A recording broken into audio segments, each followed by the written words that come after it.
kids were cornered inside a playground by thugs. Then a Hell's Angel stormed in to get them out. The sun hung low and golden over Maplewood Park, painting the trees in soft shades of amber. A gentle breeze carried the smell of fresh-cut grass and wildflowers. It was the kind of summer afternoon that made you believe nothing bad could ever happen. Mia sprinted across the rubber mulch, her ponytail flying behind her. "You can't catch me, Ethan." Ethan grinned and gave chase, his sneakers pounding against the ground. He was fast, but Mia was quicker, darting around the jungle gym with practiced ease. "I got you," Lucas shouted, jumping out from behind the slide. He was only 8, the youngest of the group, and his laughter bubbled up like soda fizz. Ethan stumbled, caught off guard. "Hey, no fair." Ava sat cross-legged on the picnic table, watching her friends with a knowing smile. At 12, she was the oldest, and she liked to pretend she was too mature for tag. But her eyes followed the game with obvious joy. Zoe hung back near the swings, her fingers wrapped tight around the chains. She watched the others with a soft smile but didn't join in.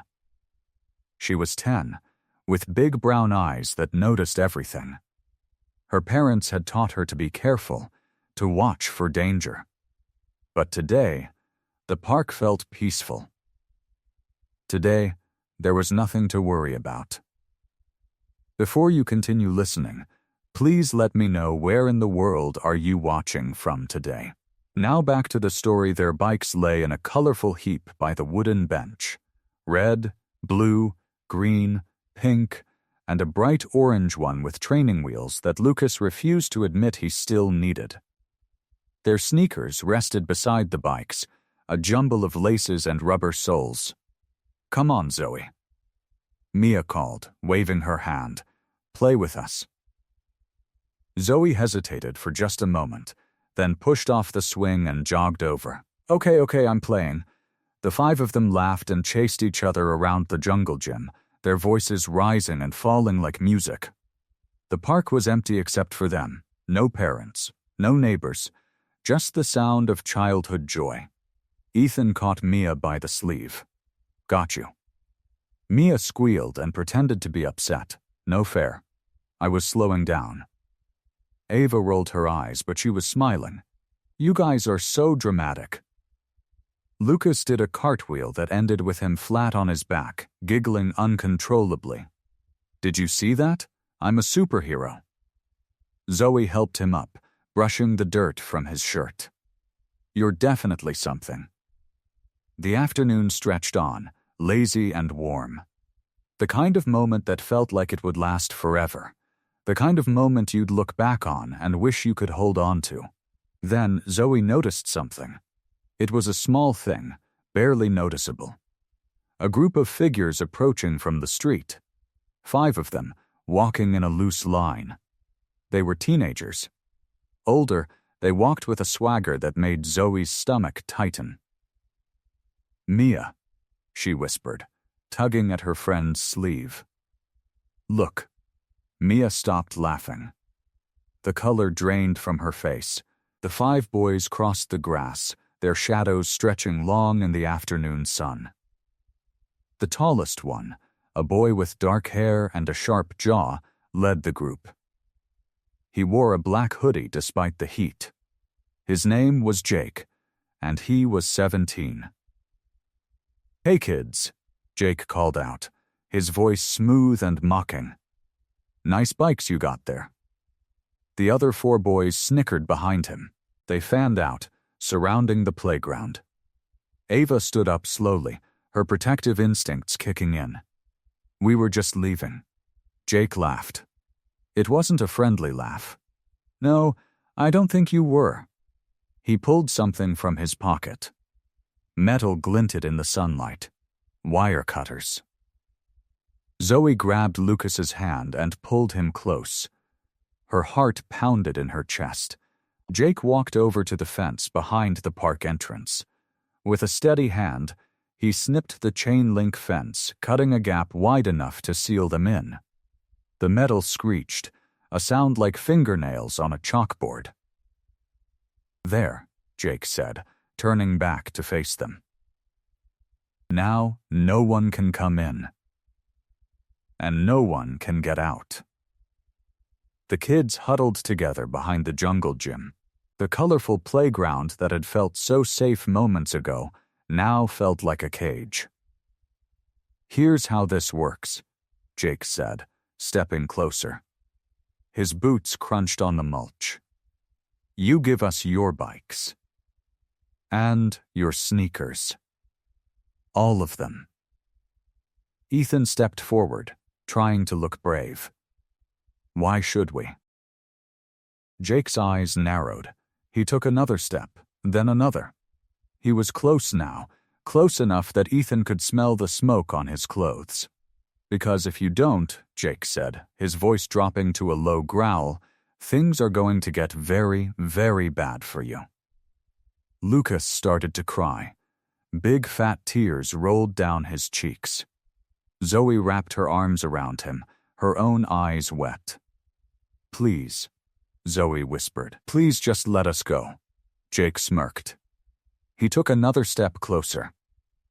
The other boys closed in behind him, forming a wall of shadows. "Give me the bikes," Jake said.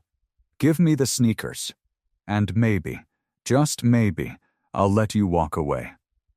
Mia's hands trembled at her sides.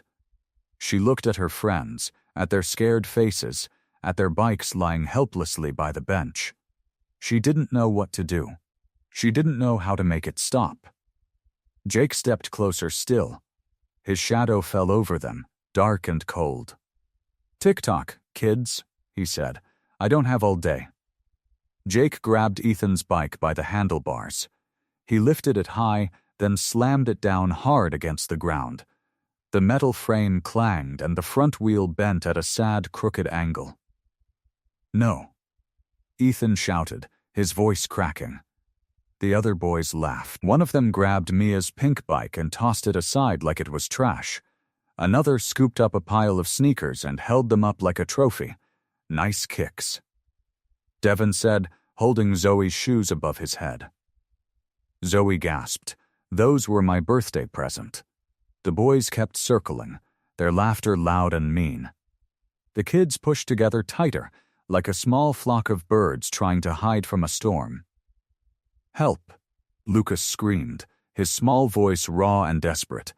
"Somebody help us." But the park was empty. The streets were quiet. The houses beyond the trees had their curtains drawn. No one heard. No one came. Ava tried to reach for her phone, but Marcus snatched it out of her hand. "No phones, little girl. We're making a video." Carlos pointed his phone at the crying kids. "Say cheese." Jake grabbed Lucas's orange bike with the training wheels. He looked at it with disgust. "What is this? A baby bike?" "Please," Zoe begged. "Please, he's only 8. He's just a little kid." Jake ignored her. He lifted the bike over his head, ready to smash it too. Then the sound came. It started as a distant rumble, like thunder rolling across the sky. But thunder doesn't come from the street. Thunder doesn't roar and growl and shake the ground. The rumble grew louder. Deeper. It was the sound of a motorcycle engine, big and powerful, tearing through the quiet afternoon. Everyone froze. Jake lowered the bike. His eyes darted toward the gate. The motorcycle appeared at the entrance to the park, its engine thundering like a beast. It was huge, black and gleaming. Chrome sparkled in the afternoon sun. The rider was bigger than the bike itself. He killed the engine. The silence that followed was even louder than the roar. The man swung his leg over the bike and dismounted. He stood tall, very tall.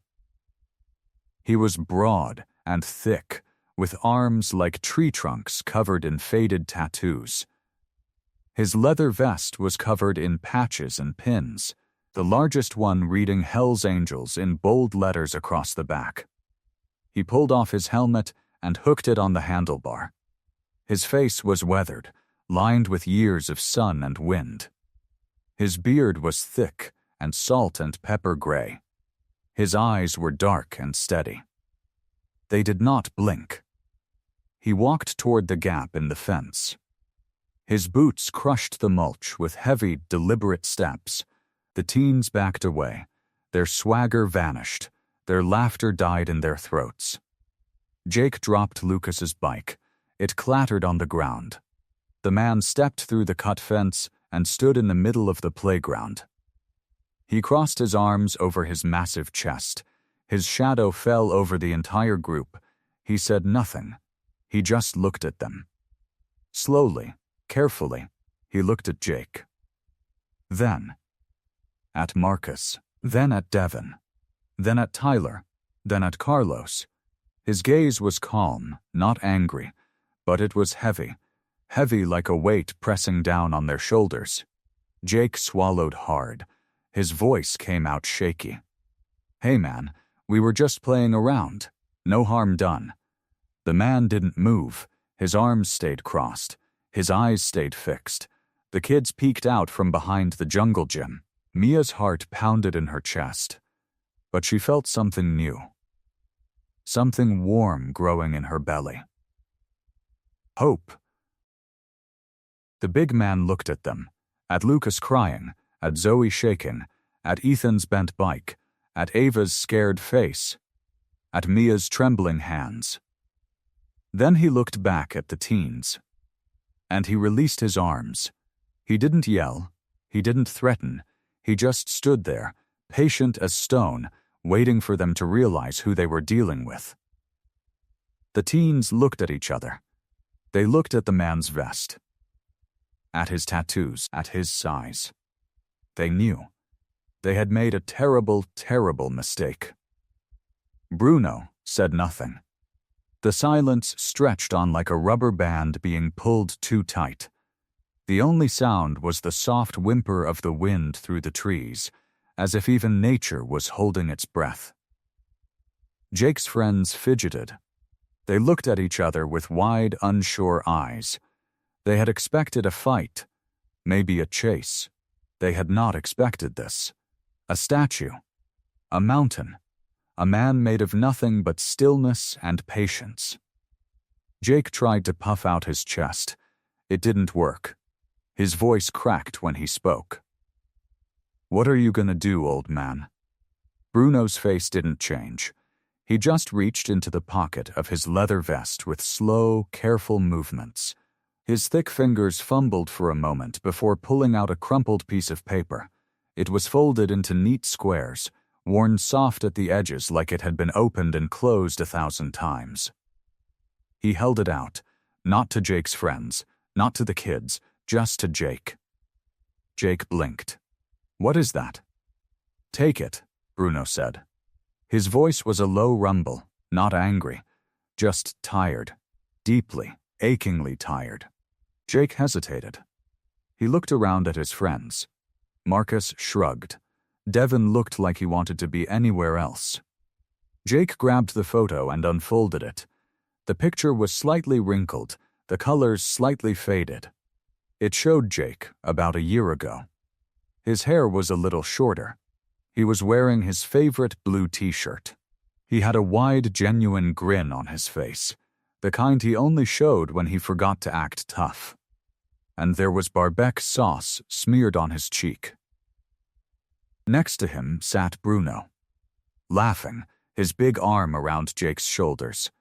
He had a matching smear of Barbec sauce on his own face, and his eyes were squeezed shut in pure joy. They were toasting the camera with matching bottles of root beer. Jake's hands started to shake. Because he remembered that day. It was last summer, the last time his uncle visited before the big assignment. The one he couldn't talk about. The one that meant no calls for months. They had eaten ribs and laughed till their sides hurt. Bruno had promised to teach him how to fix a carburetor. He had promised they would build something together. Then he had left. Again, and Jake had been so angry at being left behind. Again, the anger had curdled into something sour and hard in his chest. It had made him do stupid stuff. Stupid, cruel stuff that made him feel a little less alone and a lot more rotten. He had never hated himself more than he did right now. "Oh," Jake whispered. The word was small and broken. "Oh no." "Yeah," Bruno said softly. "Yeah, Jake, your uncle." Marcus tugged at Jake's sleeve. "Dude, what's he saying? Who is this guy?" But Jake couldn't hear him. He couldn't hear anything over the roaring in his ears. He could only see the photo, the proof of a warmth he had thrown away. Bruno took a step forward. His boots crunched on the gravel. He was close enough now that Jake had to crane his neck to look up at him. The other boys flinched, expecting violence. Instead, Bruno just placed a heavy hand on Jake's shoulder. "Years," Bruno said quietly. For the first time, his voice trembled. He took a breath. "You are my kid brother's boy. I promised him I'd look out for you. I was gonna rest easy because I thought you were safe. I didn't know you were running with a crew, lying in wait for little kids, stealing their bikes. We were just playing," Jake tried, but his voice was weak. "Tired? Playing?" Bruno repeated. He looked around at the broken plastic of the slide, the dented metal of the trash can, the pile of sneakers lying in a heap on the ground. "This is not playing, Jake. This is taking. And that is what bullies do." "Bullies?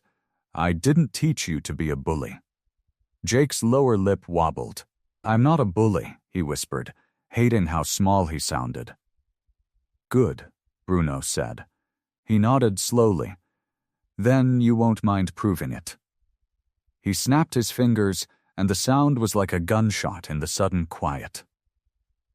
"The phones," Bruno said. "All of them.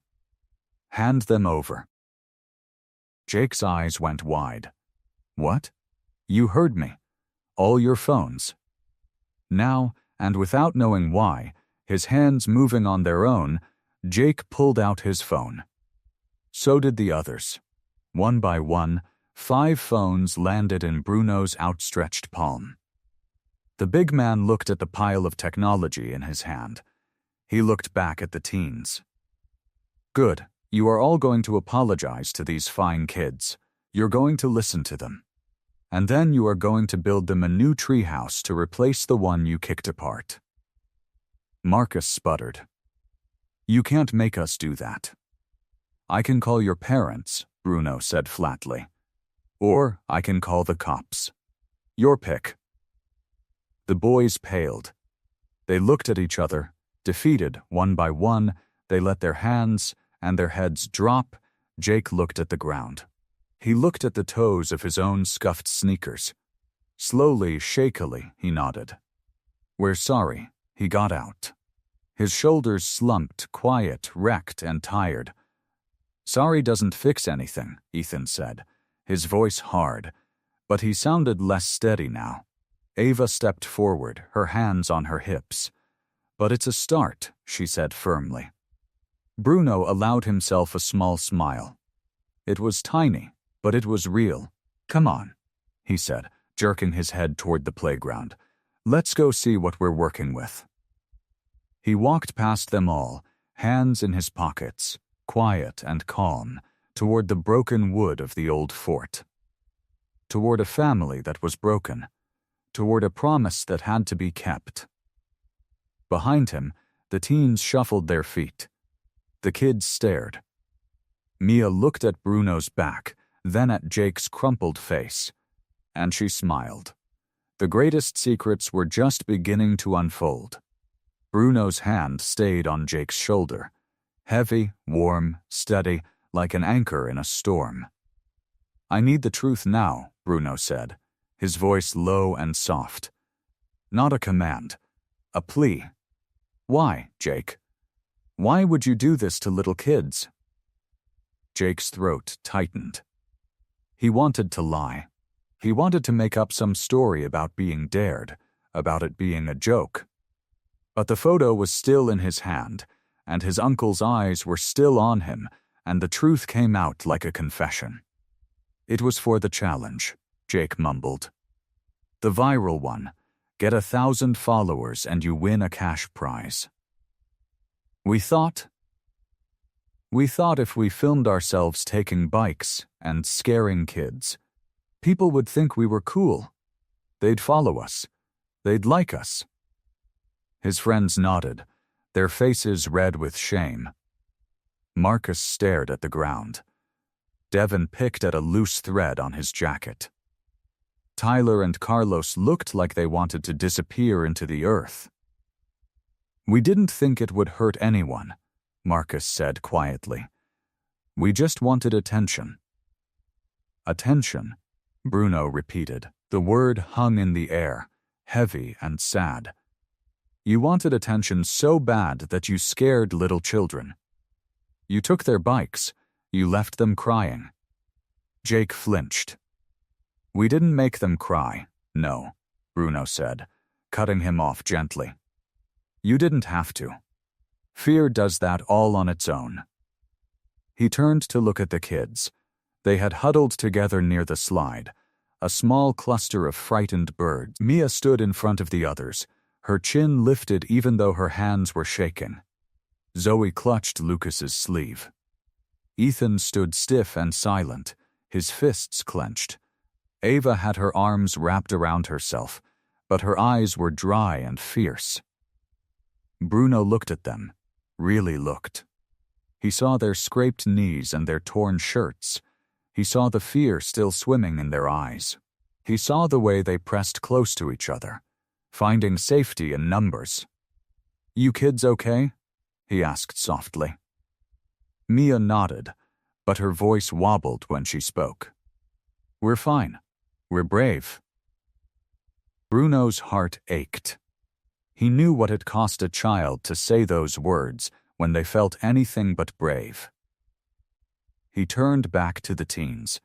His face was still calm, but there was a weight to his silence that made them all squirm. Here's what's going to happen, Bruno said. He held up the pile of phones. These stay with me until I decide you've earned them back. What?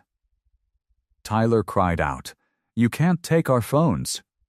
I just did, Bruno said simply. He slid them into the deep pocket of his vest, one by one. They made soft thumps against his chest. And I'm going to give them back when you've done something worthy of having them. Jake's mouth hung open. What do you mean? I mean you're going to apologize to these kids. Really apologize. Not mumble sorry and walk away. He gestured to the playground, to the broken fort sagging at the far end. You're going to build them a treehouse. With your own hands, better than the one you destroyed. You're going to show up every day until it's done, and you're going to do good work. Devin shook his head. That'll take weeks. Yes, Bruno said. It will. And that's the point. You want fame? You want followers? Then earn them by doing something good. Something real. Something that makes the world better instead of worse. He let his words sink in. The silence that followed was thick, uncomfortable, alive with the weight of choice. But we don't know how to build stuff, Carlos said weakly. You'll learn, Bruno said. I'll teach you.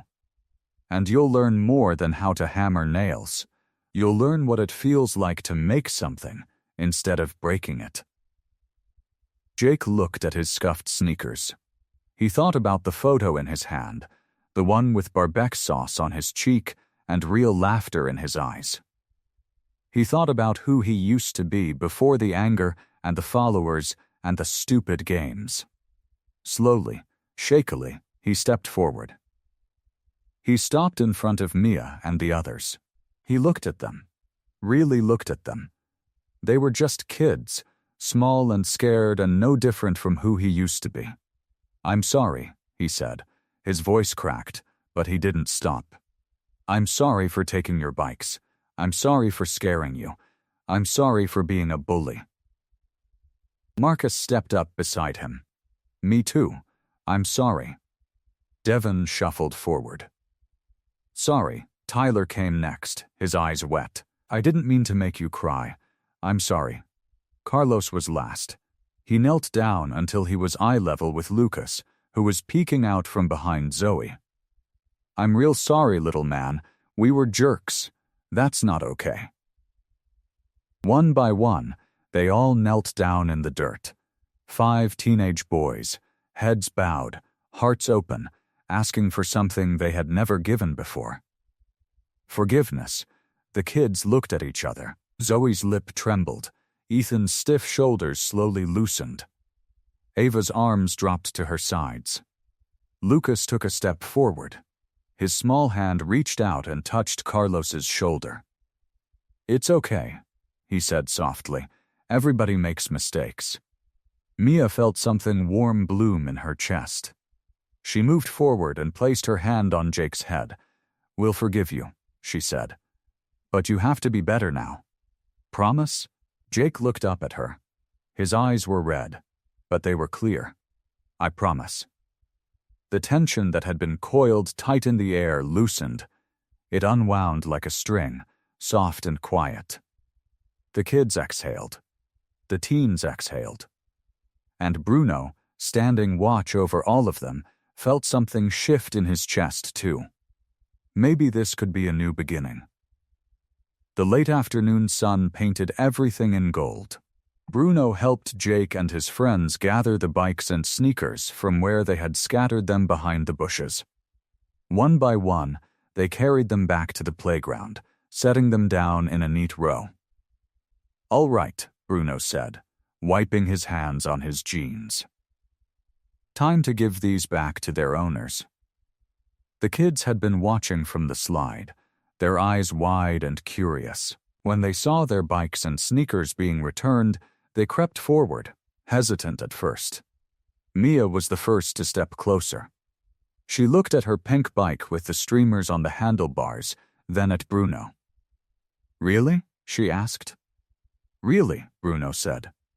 He knelt down so he was at her level. "They're yours. They were always yours. And they're going to stay yours now." Mia's face broke into a bright smile. She ran forward and wrapped her arms around her bike, hugging it like an old friend. The other kids followed, grabbing their belongings with shouts of joy. Zoe clutched her purple sneakers to her chest. Lucas held up his blue bike helmet like it was a treasure. Ethan and Ava checked their bikes for damage, then nodded at Bruno with grateful looks. Bruno watched them, a soft smile tugging at the corner of his mouth. Then he turned to the kids, his voice gentle. "Before we go any further, I want to know your names. All of you." The kids lined up, suddenly shy but proud. Mia stepped forward first. "I'm Mia. I'm 9. Zoe shuffled forward next. "I'm Zoe. I'm 10. Lucas bounced on his heels. "I'm Lucas. I'm 8. Ethan crossed his arms but spoke clearly. Ethan, 11, Ava stood tall. "I'm Ava. I'm 12. Bruno nodded slowly, memorizing each face. "Well, Mia, Zoe, Lucas, Ethan, and Ava. It's nice to meet you all properly." He gestured to the sagging fort at the far end of the playground, the one the teens had knocked down in their rampage. "You see that old fort? The one that's falling apart?" The kids nodded. "Well," Bruno said, "I was thinking, instead of just fixing it, we could build something better, something brand new. A real treehouse." The kids gasped. Lucas's eyes went wide as saucers. "A treehouse?" He squeaked, "Like a real one? With windows and everything?" With windows and everything, Bruno confirmed. And here's the thing. I want you kids to design it. You tell me and Jake and his friends what you want. How tall? What colors? Where the secret hiding spots go? All of it. Mia's hands flew to her mouth. We get to design it? Really? Really, Bruno said. This is your treehouse. You should have a say in what it looks like. The kids erupted in excited chatter. They grabbed sticks and started drawing in the dirt, sketching out their dream treehouse. Zoe drew a flower garden around the base. Lucas insisted on a slide coming down from the top. Ethan drew a rope ladder and a lookout tower. Ava sketched out floor plans, careful and precise. Mia drew a sign that said the Brave Club in big, curly letters. Jake and his friends watched, uncertain. They stood off to the side, hands in their pockets, not sure what to do. Jake looked at Bruno, his eyes asking a silent question. Bruno nodded. He walked over and put a heavy hand on Jake's shoulder. You see that? He said, his voice low. They're dreaming big. They're trusting us to help them make it real. Don't let them down. Jake swallowed hard. He looked at the kids, at their laughing faces and their dirt stick drawings, and something in his chest shifted. He thought about all the things he had broken, all the things he had torn down trying to feel big and important. Maybe building something would feel even better. Okay, Jake said, his voice quiet but firm. Okay, we'll do it. We'll build the best treehouse this neighborhood has ever seen. His friends murmured in agreement. Marcus cracked his knuckles. Devin actually smiled. Tyler and Carlos looked at each other and nodded. Bruno watched them, a glimmer of hope in his weathered eyes. Good, he said. That's what I wanted to hear. The afternoon melted into evening. The sun began to set, painting the sky in shades of orange and pink. The kids and the teens huddled together around the dirt drawings, arguing playfully about whether the slide should be blue or red. Bruno stood nearby, arms crossed, watching it all with quiet satisfaction. Then he pulled out his phone. I should call your parents, he said. Let them know you're safe and what we're planning. Mia looked up, a flicker of worry in her eyes. What if they're mad? They won't be mad at you, Bruno said. You didn't do anything wrong. And I'll explain everything. Promise, he made the calls, one by one. The conversations were mostly the same. Shock, worry, a little fear when parents heard about the robbery. But then Bruno explained about the bikes and the treehouse and the second chance. He told them about the teens and the plan for redemption. And slowly, one by one, the parents agreed to come to the park. They're on their way, Bruno said, slipping the phone back into his pocket. The kids exchanged nervous glances. But then, the first car pulled into the parking lot. And the second. And the third. Parents hurried across the grass, their faces tight with worry. They scanned the playground, looking for their children. What they saw surprised them. Their kids were laughing, running around with sticks and drawings, their cheeks flushed and their eyes bright. And standing in the middle of it all was a big, bearded biker in a leather vest, surrounded by the very teenagers who had scared their children hours ago. Mia's mother rushed forward. Mia, are you okay? I'm fine, Mom, Mia said, running to her. Look, we're going to build a treehouse. A really big one. Her mother looked at Bruno, her eyes wary. Is this true? Bruno stepped forward, his hands open in a peaceful gesture. It is. Your kids are safe. The bikes are returned, and these boys are going to make things right. They're going to build the treehouse, with the kids helping design it. The parents exchanged glances. Some still looked uncertain. But then Lucas ran up to his father, tugging on his sleeve. "Daddy, Daddy, Bruno is so cool. He's going to teach Jake how to hammer nails and everything. And we get to pick the colors." Jake stepped forward, wringing his hands. "We're really sorry, Mr. and Mrs. Peterson, all of us. We made a mistake. A bad one. But we want to fix it. We want to be better."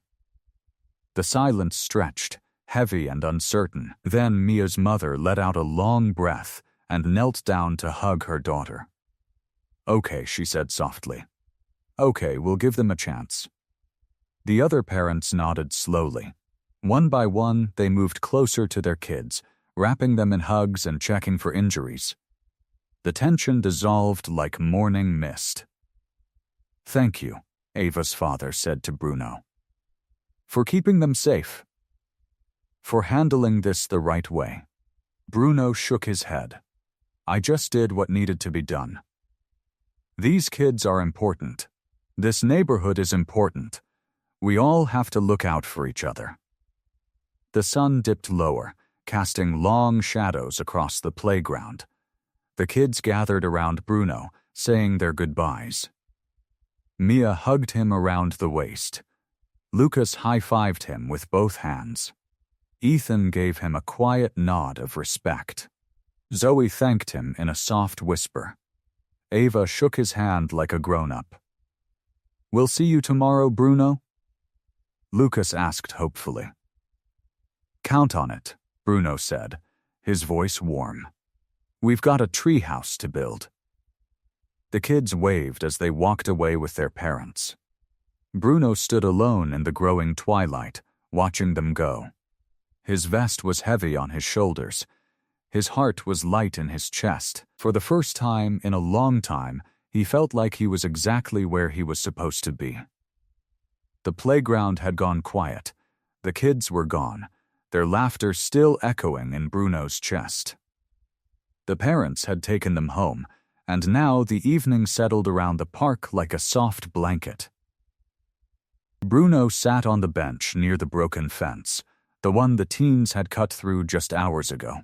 Jake sat beside him.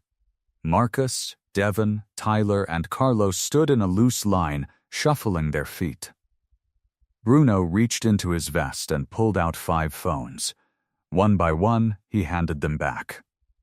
"These are yours," he said. "You get them back because you earned them, because you stayed, because you started to fix what you broke." Jake caught his eye, his voice low and raw. "Uncle Bruno, why didn't you hit me? I felt scared for you." "You had every right. I deserve it." Bruno shook his head slowly. He set his hands on his knees and let out a long breath. "Fear doesn't teach you anything, Jake. It never did. When I was your age, fear was a hard thing to carry. It taught me to hide, to flinch, to push other people down." He pointed at the ground. "That's not what I want for you. That's not what I want for any of you." The teens looked at each other, then back at Bruno. "I don't want to be another person who scares you. I want to be one who shows you another way." Bruno's voice cracked slightly. "I was your age once. I know what it feels like to want to be big, to want people to look at you and feel something. But being big with your fists doesn't make you strong. Making someone feel small doesn't make you bigger." Devin shifted, looking at his dusty shoes. "So why were you going to protect the kids earlier?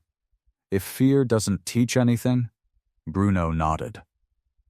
"Protecting the innocent is different. That's not teaching with fear. That's showing up when someone needs you. That's the strong thing. You can be big. You can be tough. But being brave means you use that to help, not to hurt." Jake lowered his head. "I've never had anyone talk to me like that, Uncle. Not once." Bruno reached over and put a heavy hand on his nephew's shoulder. I'm here now. And I told you, you're going to help me build something good. You and your friends. That's how you can start to be better. He stood up slowly from the bench, his knees cracking a little as he did.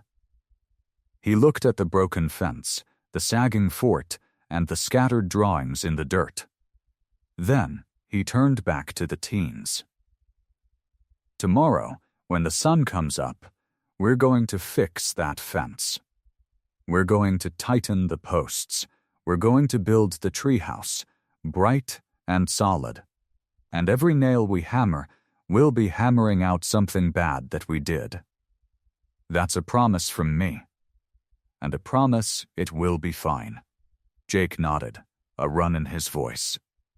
We'll be here, Uncle. I promise too.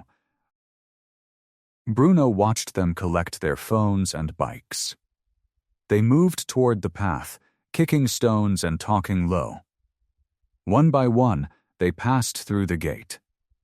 At the edge of the park, they looked back till he nodded, and they waved, then turned and walked until the darkness swallowed them. Bruno stood alone by the bench. He watched them go. Then he pulled the same crumpled photo from his vest again, the one he carried with him. He looked at his sister's face, and then his eyes glistened. I'm sorry, sis, I'm trying, he whispered to himself. He started to turn toward his motorcycle, parked under the street lamp, when the headlights of a van with dark-tinted windows streaked across the park entrance. The engine growled. The van swerved and stopped right at the gate. Bruno's body went stiff. His heart beat slow and loud. He did not move his hand from the photo. Chapter 7. The van that changed everything. The van's doors flew open with a harsh metallic screech. 3 men in dark ski masks spilled out. They moved fast, low, like animals. Each one carried a gun.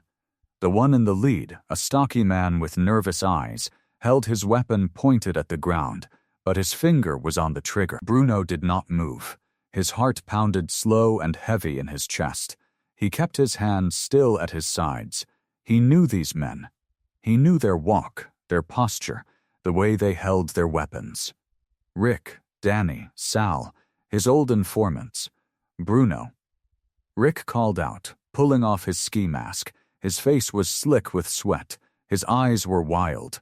Bruno, thank God, we found you. Bruno kept his voice low. Steady, Rick. What did you do? We robbed a jewelry store, Danny said, pulling off his mask too. He was breathing hard. Downtown, it wasn't supposed to go wrong, but it went wrong. We need you to drive us out of town. Now, Sal stayed masked. He held his gun tighter. He looked jumpy, like a man running on fumes and fear. Bruno slowly raised his hands. He did not want to make any sudden moves. He looked Rick straight in the eyes, the way he always had when working with him on the streets. Put the guns away, Bruno said. We can talk this out. You don't want to make this worse than it already is. We don't have time to talk. Sal snapped. His voice was tight. We have cops on our tail. Put the guns down, Bruno repeated, calm and firm. I'll help you. But not with guns in my face. Rick looked at Danny. Danny looked back. There was a tension in the air, thick and heavy. Bruno watched their eyes shift. He knew he had seconds, maybe less. And then, out of the corner of his eye, he saw something that made his blood run cold. 2 small shadows tucked behind the jungle gym. They were crouched low, holding their breath. Mia and Zoe. They had sneaked back, probably for a forgotten toy, probably thinking no one would see them. Now they were frozen, eyes wide, hands over their mouths. Bruno did not look directly at them. He kept his gaze on Rick. But his heart was racing now. racing and pounding. He could feel a bead of sweat roll down his temple. Sal followed Bruno's line of sight. His head tilted, his eyes narrowed behind the mask, a cruel smile curled under the fabric. "Hey," Sal said, his voice low and ugly. Well, look what we got here." He took a step toward the jungle gym. Rick and Danny turned. Mia let out a small whimper. Zoe grabbed her arm. "No," Bruno said. His voice was sharp now, hard, but he kept his hands up. "Leave them alone. They're just kids." Sal ignored him. He moved to the jungle gym and grabbed Mia by the arm. She cried out, a small, scared sound. Zoe screamed, and Danny grabbed her too. "Let them go," Bruno said. His fists clenched at his sides. Then he forced them open. He forced himself to stay calm. "They're children. Let them go, and I'll do whatever you want." Rick's face twisted. He was nervous, scared, cornered. He pointed his gun at Bruno, then turned it toward the girls. "Get on the bike, Bruno," Rick said. He was shaking. "Get on the bike now, or the girls get hurt. I swear to God I don't want to, but I will." Bruno looked at Mia. Her eyes were full of tears. She was so small, so scared. He had promised to protect the kids in this neighborhood. He had promised himself he would not fail them. He felt for his keychain in his pocket. His motorcycle key. Along with the panic button he had always carried for emergencies. A small red button that silently connected to his precinct dispatcher. He tossed the keychain. It arced through the air and landed at Mia's feet. She stared at it, shaking. "When I start the engine," Bruno whispered. His lips barely moved. "Press the button on the keychain." Mia blinked. She looked at him through her tears. Her hand moved slowly. She picked up the keychain, holding it so tight that her knuckles turned white. "Get on the bike, Bruno," Rick shouted. His voice cracked. Bruno walked to his motorcycle. It was parked under the street lamp. He swung one leg over the seat, feeling the cold metal against his jeans. He put his hands on the handlebars. He took one last look at Mia. He nodded. Just once. Then he turned the key. The engine coughed. Then it roared to life, a deep and familiar thunder. And in that same moment, in the distance, a sound rose up. A chorus of sirens. They were faint at first, but they were growing louder, closer, police sirens. The sirens grew louder, closer. Red and blue lights flashed at the end of the street, painting the playground in sharp, urgent colors. 2 police cruisers turned the corner, tires squealing against the asphalt. Rick's face went pale. He swore under his breath and grabbed Mia harder. She cried out, her small body going limp with fear. Danny dragged Zoe toward the van, her sneakers scraping against the pavement as she tried to find her footing. "Get in the van!" Sal shouted. Now. But Bruno was already stepping off his motorcycle. He held his hands up high, palms open. His voice was calm, steady, cutting through the chaos like a knife through butter. "Rick, listen to me," Bruno said. "You don't want this. You don't want to hurt kids. That's not who you are." Rick's eyes darted between Bruno and the approaching police cars. His gun shook in his hand. "I don't have a choice, Bruno. I'm cornered. You always have a choice." Bruno took a slow step forward. "Let the girls go. Take me instead. I'll go with you. I'll drive you out of here. I'll do whatever you need. Just let them go." Rick stared at him. His mouth opened, then closed. Danny looked at Rick, waiting, Sal's eyes flicked between the police and the girls, his finger twitching on the trigger. "She's just a little girl, Rick," Bruno said softly. "She's someone's daughter. You remember what that feels like. You remember being someone's kid." Something in Rick's face shifted. The fear was still there, but something else broke through. Something almost human. He shoved Mia toward the playground gates. She stumbled, caught herself, and looked back with wide, confused eyes. "Go!" Rick shouted. "Get out of here, both of you." Zoe pulled free from Danny's grip and ran. Mia grabbed her hand, and the two girls sprinted toward the gate, their small legs pumping as fast as they could go. They slipped through the chain-link fence and disappeared behind a row of bushes. Bruno let out a breath he didn't know he was holding. His chest loosened just a little. The girls were safe. That was what mattered. "Now get on the bike," Rick said, his voice hard again. "You said you'd help us, so help us." Bruno nodded. He swung back onto his motorcycle and kicked the engine to life. The roar filled the street. He looked over his shoulder at Rick, Danny, and Sal piling into the van. "Follow us," Rick yelled through the open door. "Don't try anything, Bruno." Bruno didn't answer. He twisted the throttle and shot forward, the van's engine growling behind him. The police cruisers were closing in fast, their lights flashing red and blue across the buildings. More sirens joined the chorus. 2 more cruisers. Then, 3. Bruno weaved through the streets, the van right on his tail. He knew these roads. He had grown up in this neighborhood. He knew every alley, every shortcut, every dead end. That was his plan. He led them away from the playground, away from the houses, away from any place where kids might be playing or families might be walking.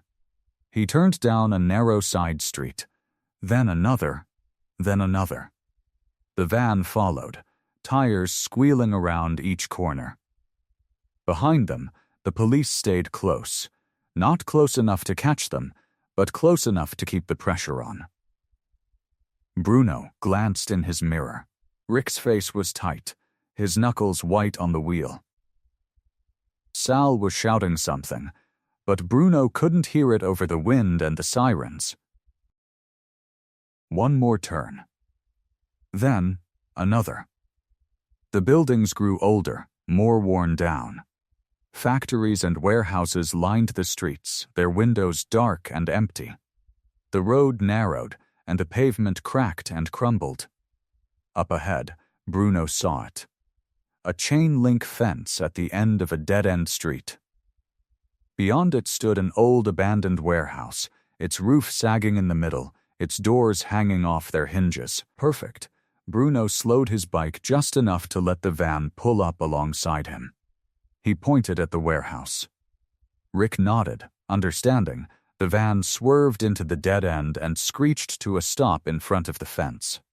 Bruno killed his engine and dropped the kickstand. The police cruisers were still coming. Their lights flashed at the mouth of the street, but they hesitated. They couldn't see what was happening beyond the bend. They didn't know if this was a trap or a surrender. Bruno walked to the van's rear doors. He pulled them open and raised his hands high above his head.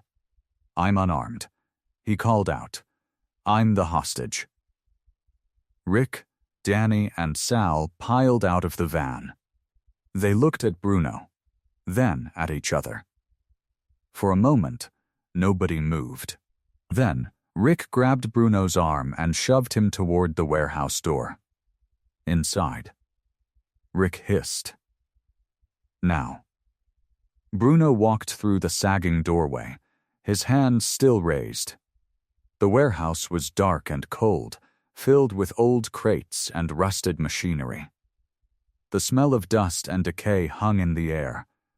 The men dragged him further inside, into the shadows. Behind them, the warehouse door slammed shut with a heavy, final boom. The silence that followed was thick. Bruno could hear his own heartbeat.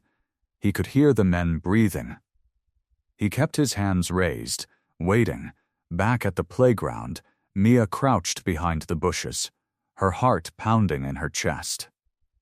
In her hand, she still clutched Bruno's keychain. The metal was warm from her grip. Her fingers found the small red button. She looked at Zoe. Zoe nodded. Mia pressed the button. Somewhere, in a police dispatch center, a silent alert went out. A code. A location. A signal from a detective who had gone dark 20 years ago. Mia held the keychain tight and whispered to the empty playground. "Please be okay, Uncle Bruno." The warehouse swallowed them in shadows. Old crates stood like forgotten soldiers. Rusted pipes hung low from the ceiling. Dust floated in the slivers of light that sneaked through cracked windows.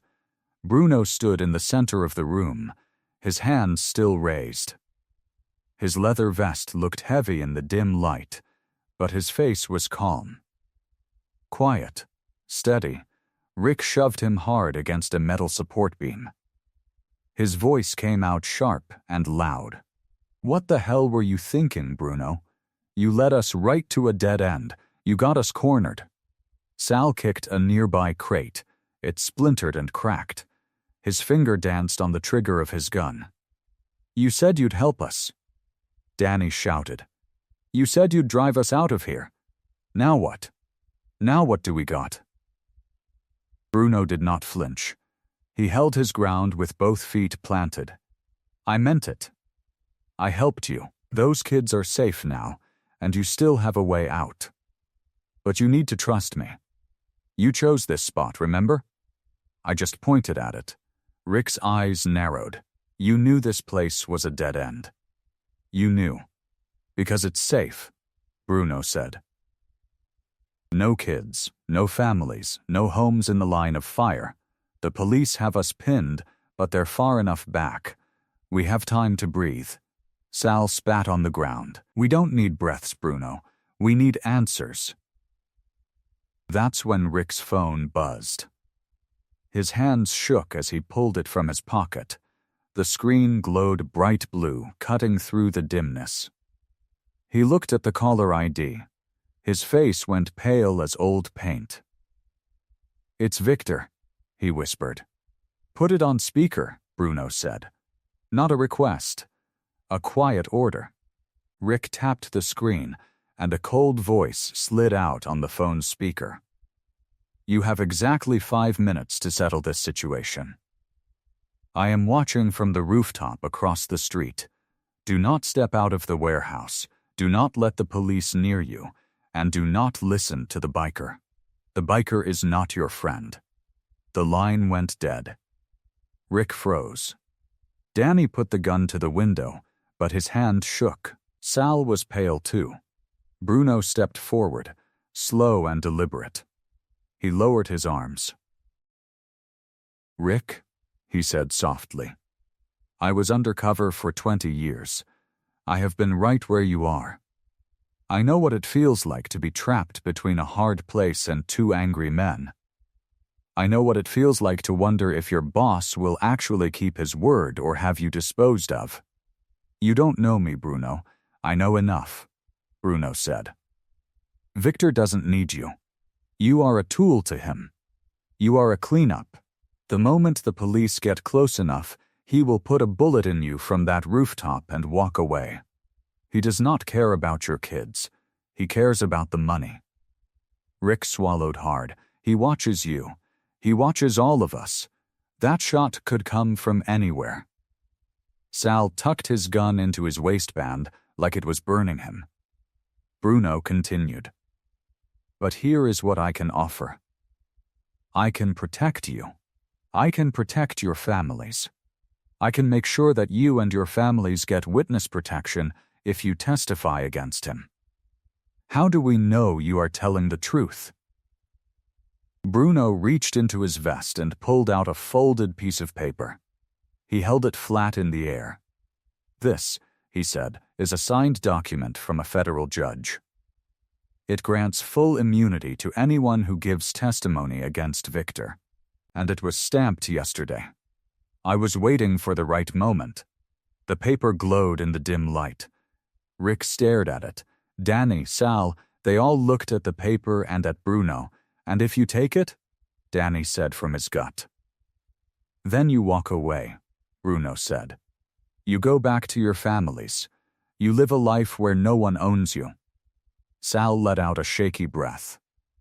Then he lowered his gun. It hung heavy at his side. Okay, Danny said. Okay, Bruno, talk to us. Rick folded his arms. He looked at his brother, at Sal. His eyes were wet. Talk to us, Bruno. Talk to us. Tell us how this ends. Bruno didn't answer right away. He just reached out and gently touched the metal beam. This ends with you standing from the floor and walking into the light. But before anyone could move, a shot rang out from above. A single crack split the air of the concrete floor, just inches from Sal's feet. Dust and gravel kicked up in a small cloud. Sal choked. He stumbled. He hit the ground hard, his breath ragged. Rick dove behind a rusted machine. Danny pressed himself flat against the cold concrete. Bruno let himself drop too, hands over his head, eyes scanning the cracks in the ceiling for the shooter. A silent echo of a distant rooftop followed. Eyes from the building across the street. Victor was watching. And he had just fired. The warehouse went still. The only sound was Sal's ragged breathing and the distant hum of police sirens outside. He's shooting at us, Sal whispered. His voice cracked like thin ice. He's actually shooting at us. Bruno stayed low. His eyes moved slow and careful across the cracked ceiling. Dust still drifted where the bullet had passed through. Stay down, Bruno said. His voice was calm, like a man ordering coffee. Stay flat and keep your heads low. Danny pressed his face against the cold concrete. Who is this guy? Who is he? Bruno? Bruno crawled toward a broken window on the side wall. He peered through a thin crack in the wood. Across the street, on the rooftop of an old apartment building, a dark silhouette stood against the gray sky. The figure held a rifle. It did not move. Bruno pulled back. He sat against the wall, his eyes heavy with years of secrets. His name is Victor, Bruno said quietly. Victor Marchetti. He runs a human trafficking ring. I have been investigating him for 2 decades. Rick lifted his head slowly. His face was pale. Wait, you're a cop? Bruno looked at him. Then he nodded. Slow and steady, like a man finally putting down a heavy weight. I am a detective, Bruno said. I have been undercover for 20 years. I infiltrated a motorcycle club to get close to Victor's operation. The club was just a cover. The real target was always him. Sal's mouth hung open. All this time? All these years? All this time, Bruno said. I have watched Victor collect money, collect power, and collect people. He sells human beings like they are cargo, and tonight he is watching us through that scope. Danny swallowed hard. So what do we do? He has a rifle. We have nothing. Bruno reached up and touched his ear. He pressed a small button on his collar. Listen, he said. I have a hidden earpiece. It is connected to a police frequency. The entire warehouse is surrounded. The SWAT team moved into position 10 minutes ago. They have Victor's location locked.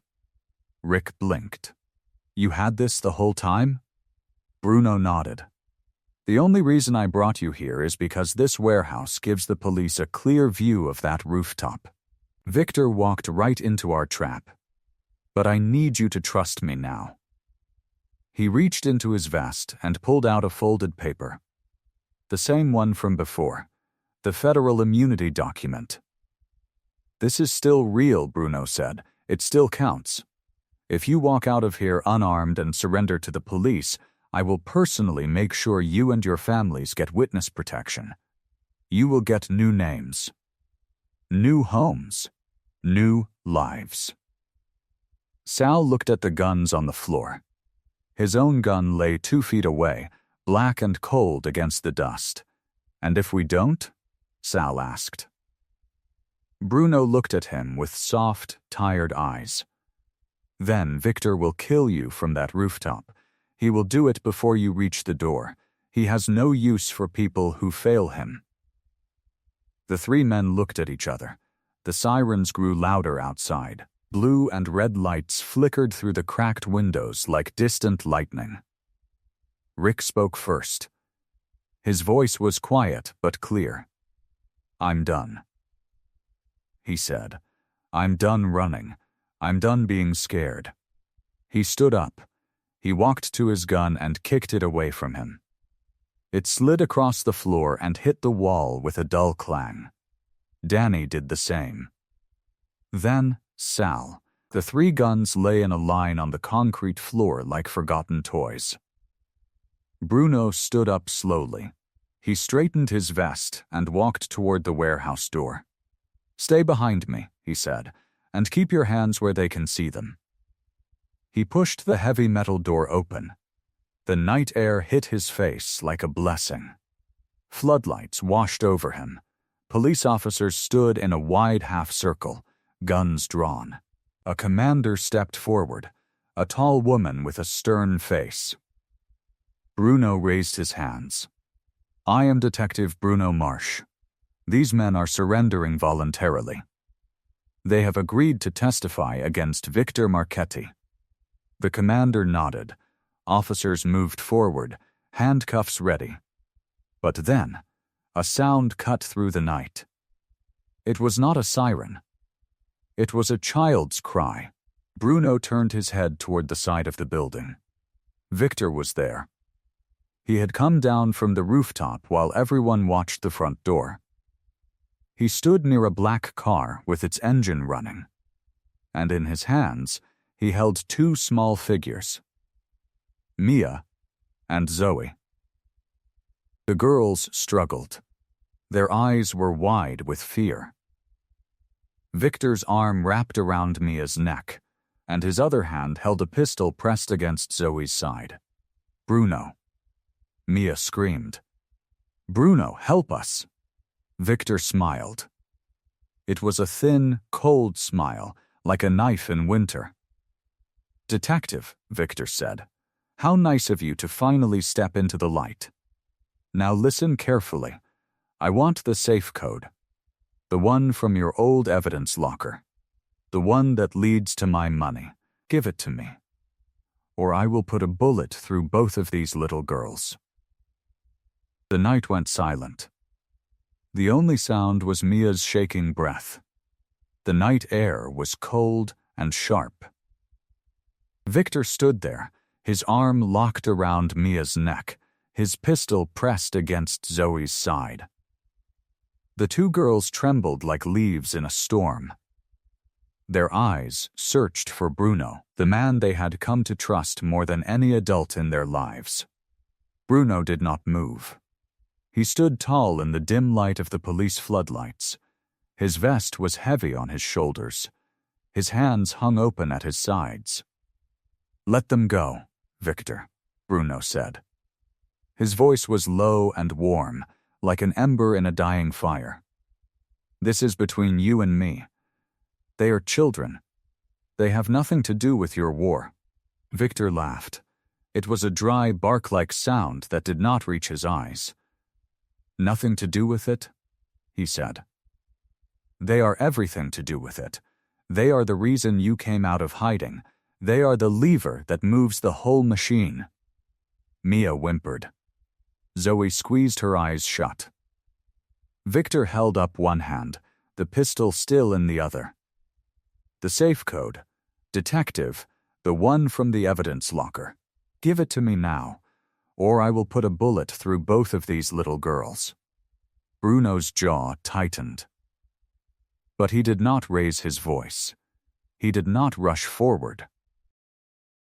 You know something, Victor? Bruno said. You have all the money. You have all the power. But you are still a coward. You hide behind children. You hide behind rooftops. You hide behind everyone but yourself. Victor's face twitched. The thin smile flickered and died. You, he said. You undercover scum. You think you are brave?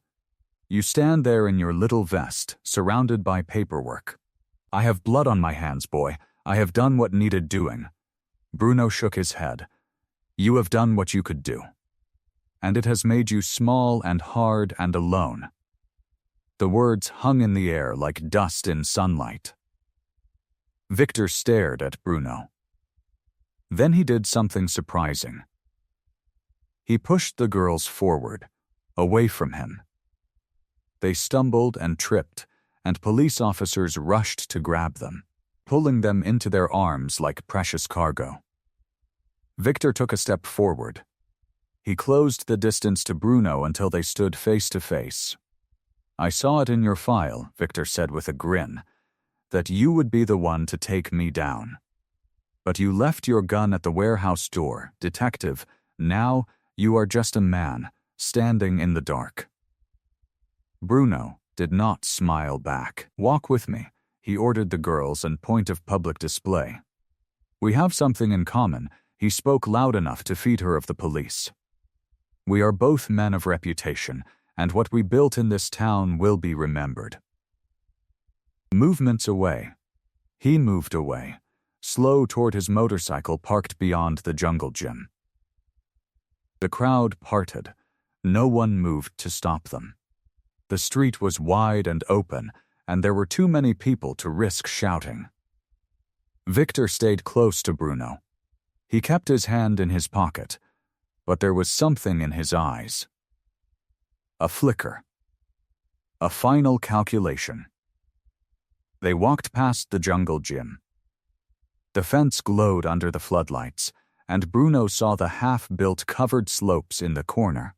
The wooden frame of the treehouse rose 30 feet in the air, where the kids and Jake had worked together. Victor laughed low, disgusted. You build treehouses while I sell people, he muttered. But the laughs faded when he glimpsed the tool cart by the treehouse. And in that same moment, Jake came out from behind the plywood. Jake held a wrench. It was heavy and dark, and marked with fresh rust. Victor's gun was tucked away, but the rifle on his shoulder was there, past his back and gone. At that exact step, Jake swung the wrench up with both hands. The metal hit the rifle with a sound like a thunderclap. The rifle snapped in two. It dropped to the ground. Bruno moved like a man who had done this 100 times. He tackled Victor hard. The air went out of him as he hit the concrete. The police swarmed before Victor could grab another breath. Officers crouched around him. Handcuffs were cold against his wrists. And Jake stood in the shadows, breathing hard, his hands shaking. He looked at Bruno, who was being helped up by an officer. Jake panted. His face was red. Bruno smiled. It was the first honest smile he had given all night. You did good, kid, Bruno said. Jake blinked. His eyes were wet. He had done something he never wanted to do in his life, but had done. And he had done it right. The sirens faded into the night. Victor stood in handcuffs, his face hard as stone as two officers led him to the squad car. He did not look back. He did not say a word. He just climbed into the back seat and stared straight ahead. Bruno watched him go. His shoulders stayed stiff until the car disappeared around the corner. Then, he let out a long, slow breath. The playground buzzed with noise. Parents hugged their kids tight. Some cried. Some laughed. Flashlights moved through the dark as officers searched the area. The half-built treehouse stood in the corner like a silent promise. A paramedic knelt in front of Mia. She checked her arms, her legs, her eyes. Mia sat still, but her small hands shook. "You did good, sweetheart," the paramedic said softly. "Real good." Mia nodded. Her eyes searched the crowd until they found Bruno. He stood by the fence, alone, watching everything and everyone. Chief Rodriguez walked over to him. He was a big man with gray hair and kind eyes. He clapped Bruno on the shoulder. 20 years, the chief said. 20 years we've been chasing that monster. And you brought him in. Tonight, in a playground. Bruno did not smile. He kept his eyes on the crowd. It's over now. That's what matters. The chief tilted his head. You know, the department will want to honor you. Medal, ceremony, the works. You deserve it. Bruno shook his head slowly. No ceremony, no medal, no press. Nobody can know who I really am. Not yet. The chief frowned. Bruno, you just cracked the biggest case in the city. People should know. The kids don't know, Bruno said. He nodded toward the playground, where Zoe clutched her mother's hand and Lucas sat on his father's shoulders. They think I'm just some old biker who hangs around the park. That's what they need me to be. The chief studied him for a long moment. Then he nodded. Your secret stays safe, Bruno. As far as anyone knows, you're just a Hell's Angel who got lucky. The paperwork will reflect an anonymous tip. Bruno nodded. Thank you. Don't thank me yet. When the news gets out, there will be questions. Are you sure you want this? Bruno looked at the kids. Zoe was crying in her mother's arms. Lucas was laughing, telling a story with his hands.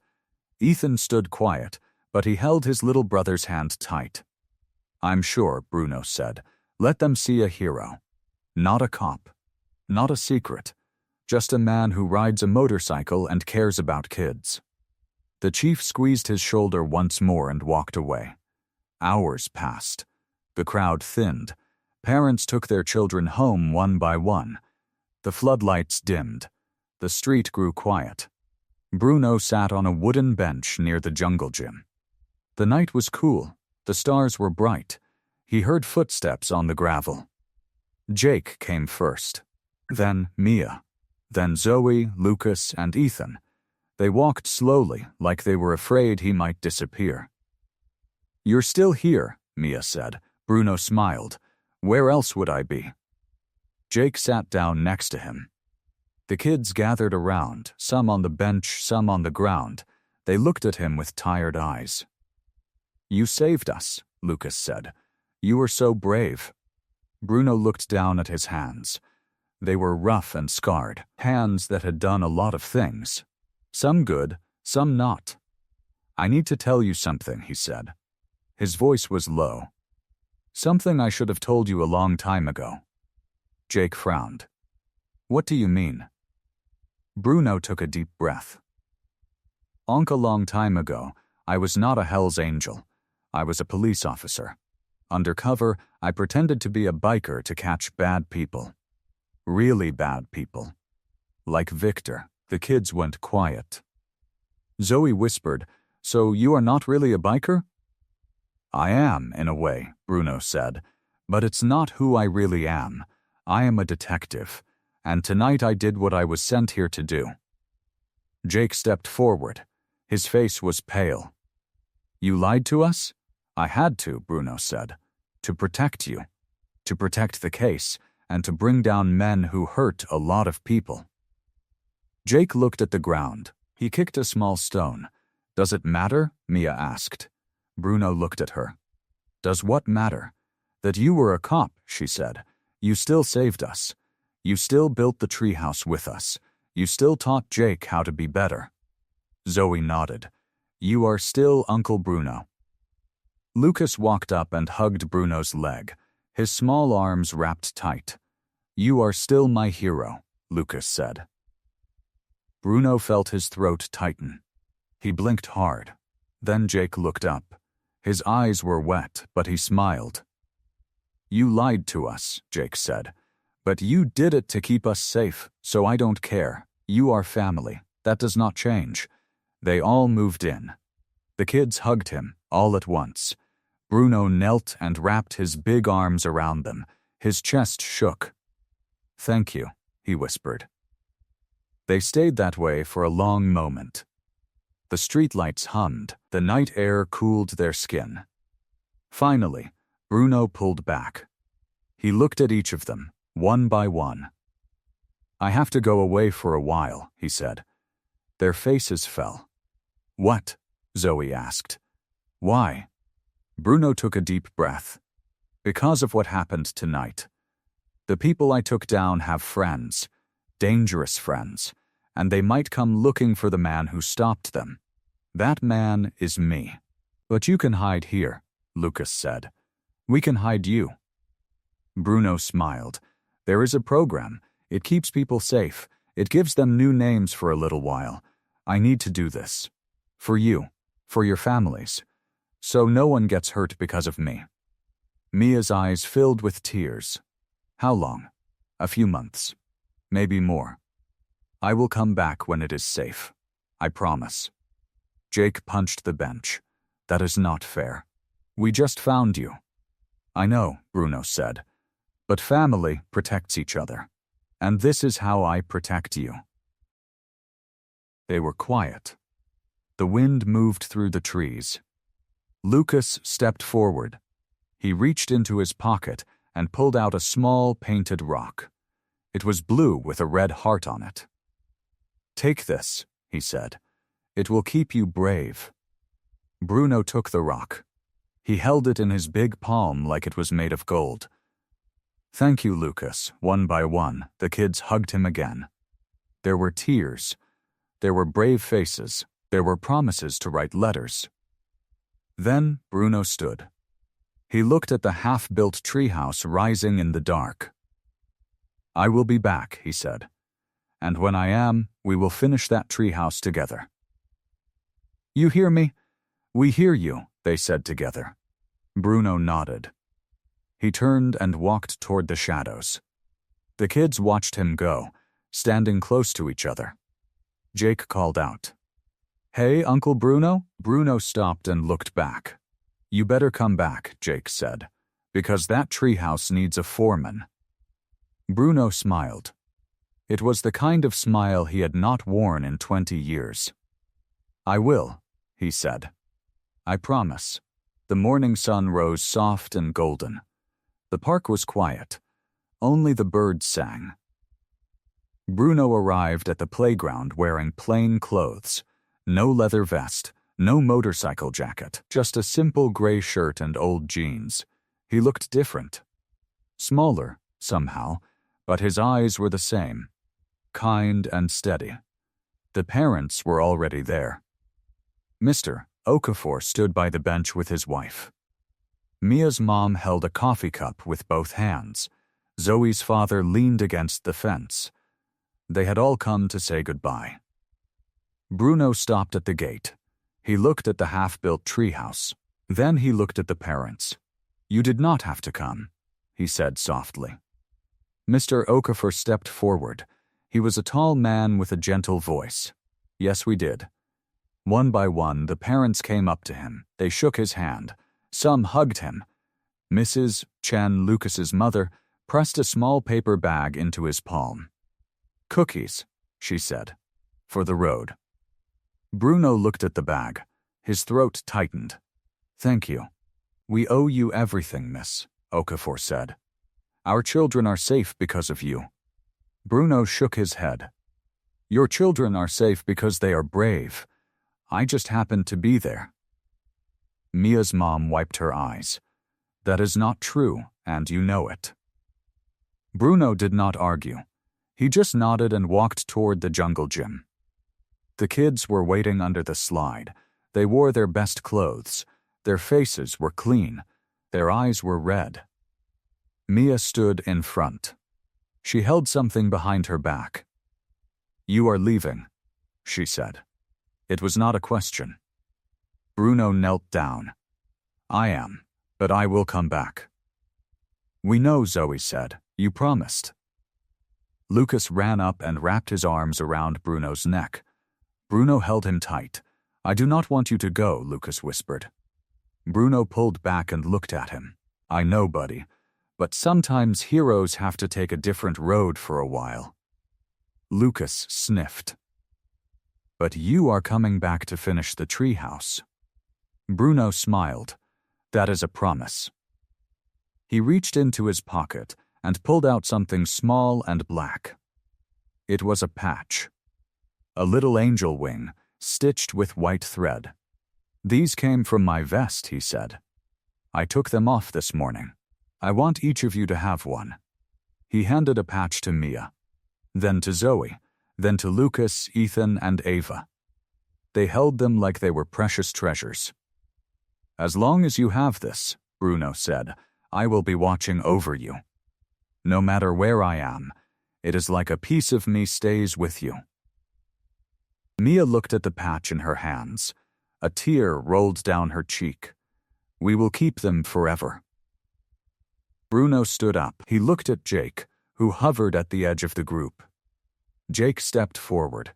He had not cried yet, but his jaw was tight. "Uncle Bruno, I want to say something." Bruno waited. "I am sorry," Jake said, "for everything, for the stupid prank, for scaring the kids, for being a jerk. I want to be better." Bruno put a hand on Jake's shoulder. "You already are. I want to be like you." "Then be better than me," Bruno said. "Finish the treehouse, take care of the kids, keep them safe. Can you do that?" Jake nodded. "I promise." Bruno looked at the group. The kids stood in a loose circle, each holding their angel wing patch. "I have to go now," he said. There were more hugs, more tears, more whispered promises. Bruno walked to his motorcycle, parked at the edge of the park. It gleamed in the morning light. He swung his leg over the seat and put on his helmet. The kids lined up along the fence. They waved. Their hands were small. Their patches were pressed tight against their chests. Mia clutched her patch and whispered, "Come back safe." Bruno looked at them one last time. Then he started the engine. The rumble filled the quiet morning. He drove away, slowly at first, then faster. The kids watched until he disappeared around the corner. Jake stood with his hands in his pockets. He looked at the treehouse. Then he looked at the kids. "Come on," he said. "We have work to do." Days passed. The treehouse grew. Boards went up. Nails were hammered. Jake worked the hardest. He measured twice. He cut once. He made sure every corner was strong. The kids helped. They painted the walls. They built a small ladder. Lucas hung a tiny sign above the door that said Bruno's Place. On the front of the treehouse, right in the middle, they painted a white angel wing. It matched the patches they carried. Every night, they turned on a small light inside the treehouse. It glowed through the window, warm and golden, a beacon in the dark. They did not say it out loud. But they all thought the same thing. The light is for Bruno, so he can find his way home. 2 months had passed since Bruno rode away. The leaves on the oak trees had turned from green to gold. The air had grown crisp and cool. But the playground stayed the same. Busy, loud, full of laughter. Every afternoon after school, the kids gathered at the treehouse. It stood tall and proud now, with a sturdy ladder and a little flag on top. The sign above the door read Bruno's Lookout in bright blue paint. Lucas had painted a tiny motorcycle next to the words, complete with 2 wobbly wheels. Jake stood on the bottom rung, arms crossed, watching the little ones climb up and down. He was different now. His shoulders were less hunched. His voice was softer. He still wore his old jacket, But he kept a small patch on the sleeve, a single angel wing. "Lucas, slow down," he called. "Feet first. You know the rules." Lucas giggled and slid down the ladder anyway, landing in a soft pile of leaves. "I'm okay." "Rule number 1, Jake said, shaking his head. "No slides off the ladder." "We didn't have that rule before," Lucas protested. "Now we do." Jake knelt down and ruffled his hair. "Because Uncle Bruno would want you safe." The mention of his name made everyone go quiet. It happened every time. The kids would glance toward the road, as if expecting to see a big motorcycle rumble around the corner illustrations of dust in the summer light. Mia sat up in the treehouse, her legs dangling over the edge. She held her patch in her fingers, rubbing the stitching. Then, she noticed something, a dusty leather book, tucked behind a loose board in the corner. "Mia? What is it?" Zoe asked from below. Mia pulled it out gently. The cover was cracked and worn. The edges were soft. She opened it and gasped. "It's Bruno's notebook." The kids scrambled up the ladder. Even Jake climbed in, his head brushing the ceiling. They all crowded around as Mia turned the pages, page after page filled with handwriting. Some pages had drawings of engines and gears. Some had lists of names, the names of kids, their names. Mia has a brave heart. Zoe notices everything, even when she is scared. Lucas can make anyone smile. Ethan is quiet, but his strength is deep. And at the back, near the final page, a message written in bold letters: "Bravery is not the absence of fear. It is feeling the fear and moving forward anyway. The strongest hearts are the ones that feel the most and stay kind anyway." Mia read it aloud. Her voice trembled. Nobody spoke for a long time. Then Lucas said, "He wrote that for us?" "Yeah, buddy," Jake said quietly. "He wrote it for you."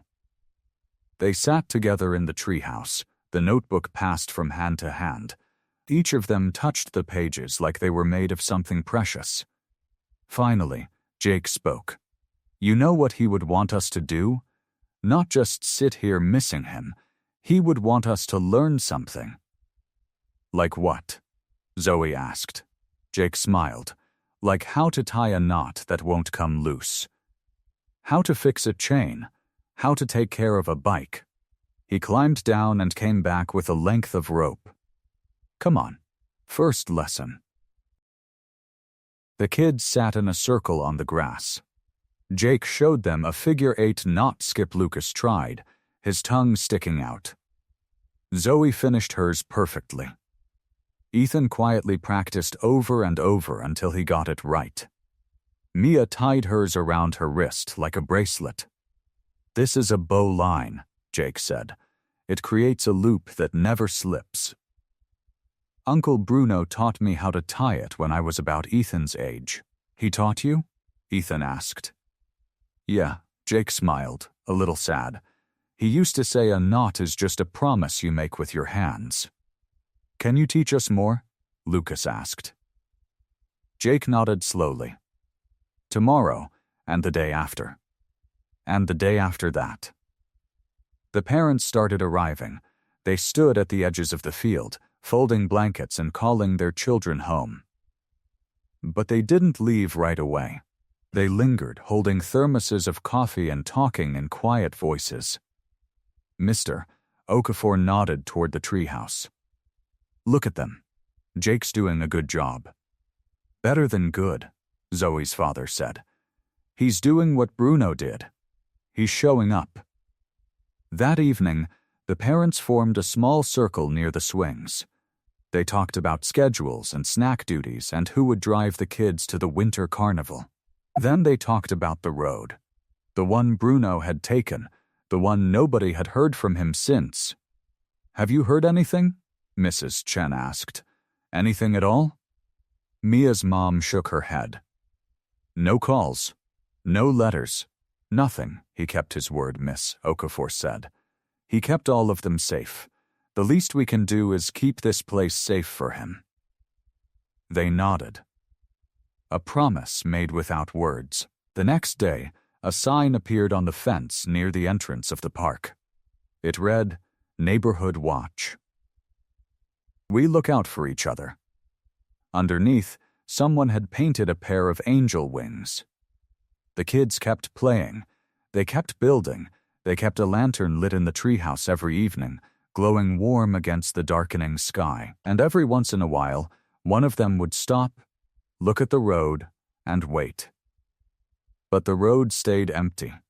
No motorcycle, no familiar rumble, just the wind and the quiet and the hope that kept burning in their chests.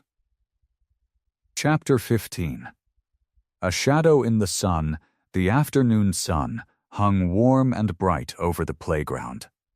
The leaves had fallen from the oak trees, leaving bare branches that scratched at the blue sky. The kids were busy. Lucas and Ethan were gathering sticks for a fort. Zoe was reading on the bench. Ava was measuring boards for a new shelf in the treehouse. Mia sat on the swings, kicking her feet gently, watching the clouds drift. She was thinking about Bruno. She did that a lot. She wore the rope bracelet on her wrist, the one she had tied with a bowline knot. It never slipped. Then she saw him. A tall man in a dark coat stood at the edge of the park, near the fence where the neighborhood watch sign hung. He was not a parent. She knew every parent. He just stood there, still as a statue, his hands in his pockets, his face hidden in the shadow of a wide-brim hat. He was watching the kids. Mia's stomach tightened. She stopped kicking. She stared at him, hoping he would move, hoping he would walk away. But he didn't. He just stood there, like a shadow that had forgotten how to leave. Mia slid off the swing and walked quickly to where Jake was helping Lucas tie a knot on the fort. She tapped his arm. "Jake," she whispered. "There's a man." Over there. Jake looked up. His face changed. The easy smile faded. He looked at the tall man in the dark coat, then back at Mia. "Stay here," he said quietly. "Keep everyone together." He walked across the grass slowly, not fast, not slow, just steady, like he was going to say hello. But his hands were in fists at his sides. The man saw him coming. He turned. He walked away, not running, just walking, calm and smooth, like he had nowhere to be and no reason to hurry. By the time Jake reached the fence, the man was gone. The street was empty. Nothing moved. Jake stood at the fence for a long time, scanning the road, the sidewalks, the parked cars. His jaw was tight. His heart was pounding. He did not like this, not one bit. He walked back to the kids, forcing his face to relax. "Who was that?" Mia asked. "Nobody," Jake said. "Just a guy taking a walk." "He was watching us," Mia said. Jake knelt down and looked her in the eye. Maybe he was just curious about the treehouse. People stop and look sometimes. It's a nice treehouse. Mia did not look convinced. But she nodded, because she trusted Jake. She wanted to believe him. The rest of the afternoon passed. The kids played. They laughed. They argued about who got to put the star on top of the fort. But Jake did not relax. He kept glancing at the fence. He kept scanning the street. He kept his phone in his hand. That night, the street lamps flickered on, casting pools of yellow light on the sidewalk. The air was cold. Mia and Zoe walked home together, as they always did. Their houses were next door to each other. They held hands, walking past the dark front yards, past the sleeping cars. Then Zoe stopped. "Mia," she whispered. Look, across the street, under the flickering street lamp, stood the tall man in the dark coat. He was not moving. He was facing them. His face was still hidden, but his body was turned toward the two girls. Watching, Mia felt her blood go cold. She pulled Zoe's hand. Run, they ran. Their backpacks bounced against their backs. Their feet slapped the pavement. They did not look back. They ran up the driveway, up the steps, and through the front door of Zoe's house, slamming it behind them. Mom, Zoe yelled. Dad, the parents came running. The girls told them everything. The man in the park, the man on the street, the dark coat, the wide brim hat, the way he watched them. Zoe's mom called the police. Mia's mom held both girls close on the couch. A police car arrived within 10 minutes. 2 officers searched the streets with flashlights. They checked the alleys. They checked the yards. They found nothing. No dark coat. No tall man. No sign that anyone had ever been there. It was probably just a neighbor, one officer said. But we'll do extra patrols tonight. The officer wrote something in a small notebook. He asked questions.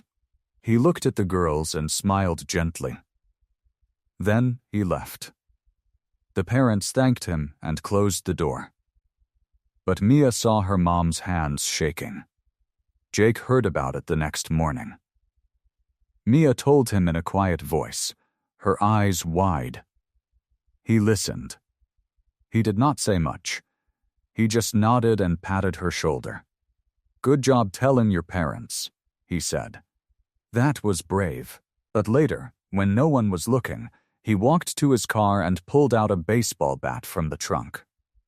He wrapped a piece of tape around the handle. He placed it by the treehouse, hidden behind a bush where only he could reach it. And every afternoon after that, Jake sat higher on the ladder. He watched the road. He watched the fence. He watched the shadows at the edge of the park. He did not know who the man was. But he had a feeling that Victor's network had not disappeared. It had just been waiting. Chapter 16. A voice from the shadows. The nights grew longer as winter crept closer. The street lamps hummed with a tired buzz, and the cold air bit at exposed skin. Jake sat on the couch in his small apartment, staring at the ceiling. Sleep had become a stranger to him. 3 nights had passed since the man in the dark coat appeared. 3 nights of checking the locks twice. 3 nights of keeping the baseball bat by his bed. 3 nights of wondering if Victor's shadow would ever fade. His phone buzzed on the coffee table. The screen lit up with a number he did not recognize. His heart skipped. He reached for it slowly, watching the numbers glow in the dim room. He answered. Hello? Silence, then a voice. Low and familiar. Jake. It's Bruno. Jake's breath caught in his chest. He sat up straight. His knuckles turned white around the phone. Bruno? He almost couldn't say the name. Where are you? Are you okay? The police said you went into hiding. They wouldn't tell us anything. I'm okay, Bruno said. His voice was calm, steady, just like always. But I need you to listen carefully, Jake. I don't have much time. Jake pressed the phone closer to his ear. He could hear a low hum in the background, like the sound of a highway in the distance. Victor's man is on the outside, Bruno said. A man named Marco. Victor's brother. He's looking for me. But he knows about the kids, too. He knows they're close to me. Jake's stomach dropped. The tall man in the coat. That was him? Yes, Marco likes to watch. He likes to scare. But he can do worse. You know what he's capable of. Jake's mind raced. He thought about Mia standing at the swings, pointing at the shadow. He thought about Zoe's trembling voice on the phone that night. He thought about the way the man had disappeared so quickly, like smoke.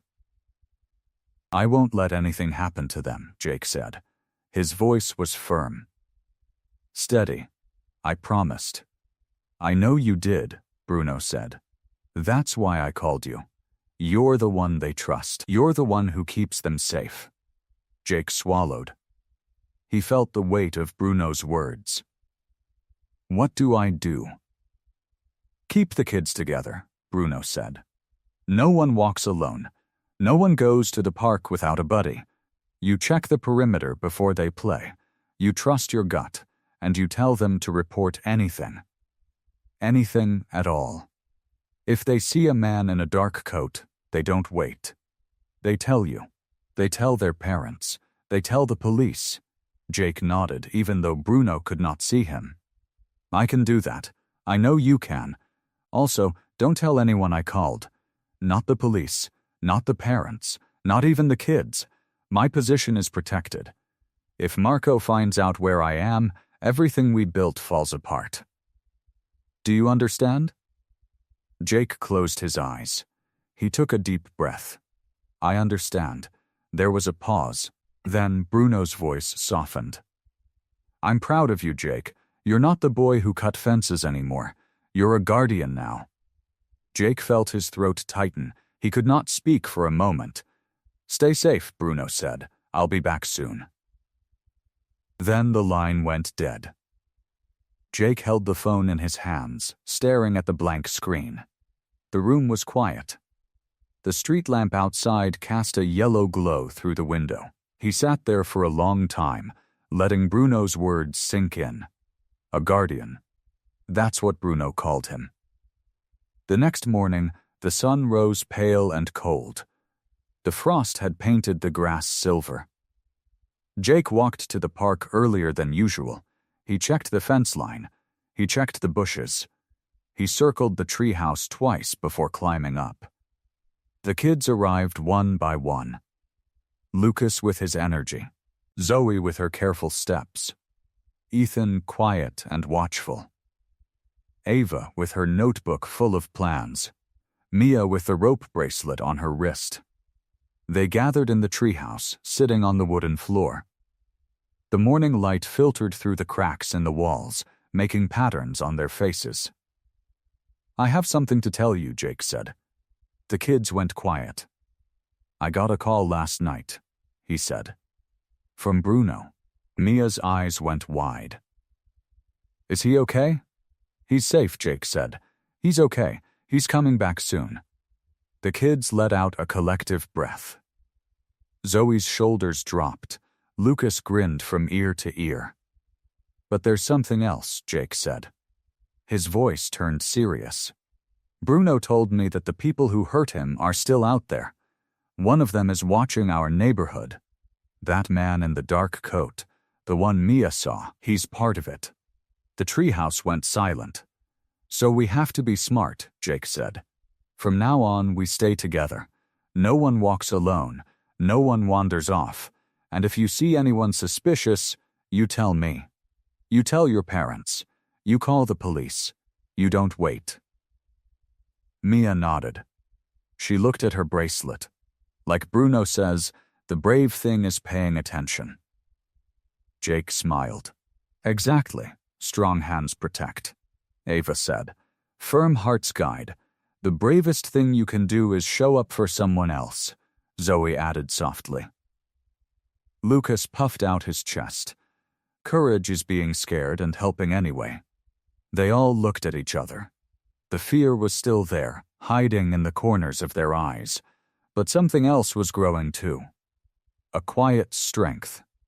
A shared promise. Days passed. The sun rose and set.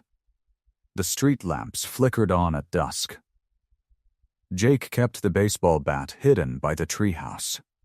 He checked the fence every morning. He watched the shadows. But the tall man in the dark coat did not return. The park filled with laughter again. The treehouse grew a new shelf. The stick fort became a castle. And in the quiet moments, the kids would look at the edge of the park, expecting to see a shadow. But there was only light. Slowly, cautiously, hope began to take root again. Chapter 17. Uninvited company. The sun dipped low in the sky, painting the clouds in shades of orange and pink. The playground lights flickered on, casting a warm glow over the swings and slides. The air smelled like autumn leaves and wood smoke. The kids were playing tag near the treehouse. Mia dodged around Lucas, laughing. Ethan moved quietly, cutting off Zoe's escape. Ava called out strategies from the treehouse platform. Jake sat on a bench nearby, watching. His baseball bat rested against his leg. He had not let it leave his sight in days. Then, he saw it. A black car, with windows that were blacked out. It turned the corner slowly, rolling past the park. Then it circled again. And again. Jake stood up. His heart pounded against his ribs. "Hey," he called out, keeping his voice light. "Game's over. Time to head up." The kids looked at him with confused faces. Treehouse, now, his voice was low and urgent. Something in his tone made them move. Lucas scrambled up the ladder first. Zoe followed. Ethan helped Mia climb. Ava pulled them up one by one. The car stopped at the edge of the park. The engine idled. The doors opened. Two men stepped out. They wore bandanas over their faces. One was tall and thin, the other was broad, with heavy shoulders. The tall one held something that caught the fading sunlight. A knife. Jake grabbed the baseball bat. He walked forward, placing himself between the men and the treehouse. "Where is Bruno?" the tall man asked. His voice was rough. "Where is the cop who calls himself a biker?" Jake gripped the bat tighter. "I don't know what you're talking about. Don't lie to us, boy." The broad man stepped closer. "We know the kids are close to him. You're the nephew. You know where he is." Jake's knuckles turned white. "I haven't seen him. He's gone. He left. That's all I know." The tall man laughed. It was a cold sound, like metal scraping on stone. "You think we believe that? Marco has been watching this park for weeks. You think we came all this way for nothing?" He took another step. The knife gleamed in the orange light. "Last chance, boy. Tell us where Bruno is hiding. Or we make the kids tell us." Jake's blood ran cold. He planted his feet. He raised the bat. "You're not going near them," he said. His voice trembled, but he did not back away. The tall man lunged. The knife came forward in a silver arc. And then the roar split the air. A motorcycle engine, loud and deep, like thunder rolling across the sky. Headlights blazed through the dusk. The bike skidded to a stop in the gravel, spraying stones. Bruno swung off the machine. His leather vest caught the light. His boots hit the ground with a heavy thud. He walked straight past Jake, putting his massive frame between the boy and the men. "If you want to talk to me now." The tall man froze. The knife hung in his hand. His eyes went wide. The broad man stumbled backward. "Bruno, you're supposed to be gone. You're supposed to be dead." Bruno did not move. He did not blink. "You have two choices. Get in your car and leave. Or stay and find out what happens next." The men looked at each other. Then at Bruno. Then at each other again. The tall man lowered the knife. He cursed under his breath. He turned and walked back to the car.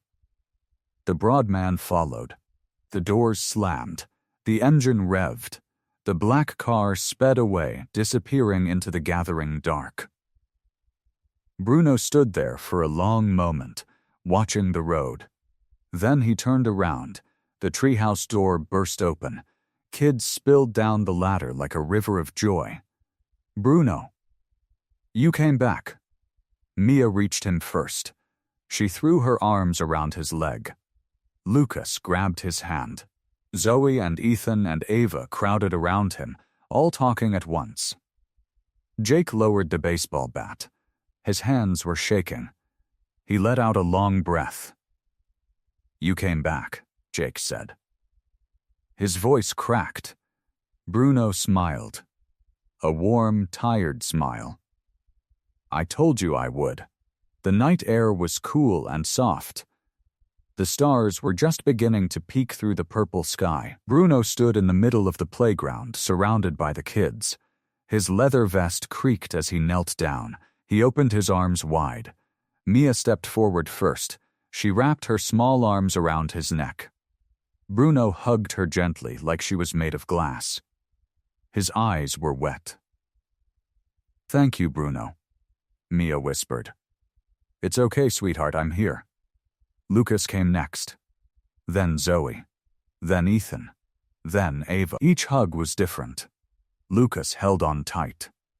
Zoe was shy at first, then squeezed hard. Ethan patted Bruno's back like a soldier. Ava buried her face in his shoulder. When the hugs were done, Jake stepped forward. His baseball bat hung at his side. His voice was rough, like he had been holding back tears. "I knew you'd come back," Jake said. "I told you I would." Bruno put a big hand on Jake's shoulder. "You did good tonight, Jake. You stood your ground. You protected them." Jake looked down at the ground. His jaw tightened. I was scared. Being scared and doing it anyway. That's what brave looks like. Jake nodded. He did not say anything else. He did not need to. Bruno stood up and clapped his hands together. "Okay, troops. Time to get you all home. Your parents are worried." They walked together through the quiet streets. The streetlights made long shadows on the pavement. Bruno walked in the middle, with kids on both sides. Jake walked behind, watching the road, making sure they were not followed. One by one, they dropped the kids off. Each parent came to the door with a worried face. Each parent relaxed when they saw Bruno. At Mia's house, her mother stepped outside. She had a dish towel in her hands. Her eyes were tired. "Bruno, we heard about the trial. We heard about Victor. Is it over? Are you leaving?" Bruno shook his head. "The trial is over. Victor is going away for a long time. And I'm not leaving. I've arranged for neighborhood protection. A patrol will pass by every hour. You won't see them, but they'll be there." Mia's mother let out a long breath. She put a hand over her heart. "Thank you, Bruno, truly. We didn't know what we were going to do. I told you I'd be here. I meant it." Back at the playground, the parents started to gather. Word spread quickly. Someone brought out folding chairs. Someone else brought a cooler full of drinks. A neighbor carried over a tray of sandwiches. It was not fancy. It was not planned. It was perfect. Someone dragged a speaker onto the picnic table. Music played low and soft. The kids ran around, playing tag in the warm glow of the string lights someone had put up between the trees. The laughter echoed off the swings. Bruno sat on a bench near the treehouse. His hands rested on his knees. His jacket was off, draped over the back of the bench. He looked at his hands for a long moment. They were big hands.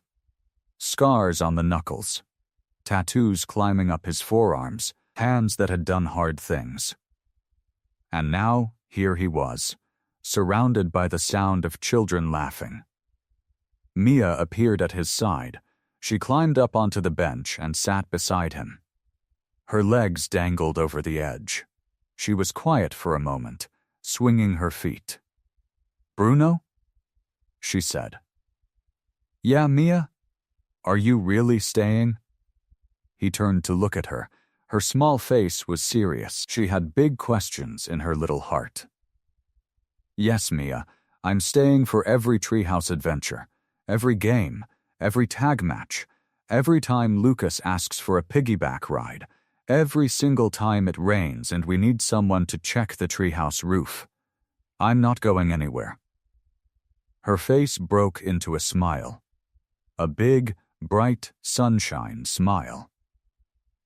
She leaned over and wrapped her arms around his waist. He hugged her back, his chin resting on top of her head. Good, she said, because you're my favorite person. I'm honored. They sat there for a moment. The party hummed around them. Someone laughed by the grill. The smell of hot dogs drifted through the air. Bruno felt something warm in his chest, something he had not felt in a long time. He glanced over at the treehouse. Jake was there, huddled with the kids. Mia's friends, Lucas, Zoe, Ethan, Ava, they were whispering. Their heads were close together. Their eyes kept darting over to Bruno.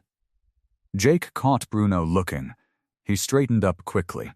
He put on his best innocent face. But Bruno saw it. He saw the little smiles, the quick nodding, the way Ava pulled out a small notebook and started writing something down. They were plotting something. Bruno smiled to himself. He looked up at the stars. The sky was clear and full of light. Somewhere, a dog barked. The music shifted to a slower song. A few parents started dancing near the picnic table. Bruno leaned back on the bench. He let out a long, easy breath. He was home. The treehouse smelled like wood and old leaves. A few days had passed since the party. Now the kids sat in a tight circle on the floor. Jake sat by the small window, his back against the wall. His legs were stretched out long. The afternoon light came through the cracks in the planks. Mia spoke first. We have to do something for Bruno. He did everything for us, Zoe said. She hugged her knees to her chest. He saved us. He kept us safe. We can't just say thank you and be done. We need to give him something real, Ava said. She pulled out a small notebook and a pen from her pocket. Her handwriting was neat and careful, something that shows how much we care. Lucas raised his hand like he was in school. His eyes were wide and serious.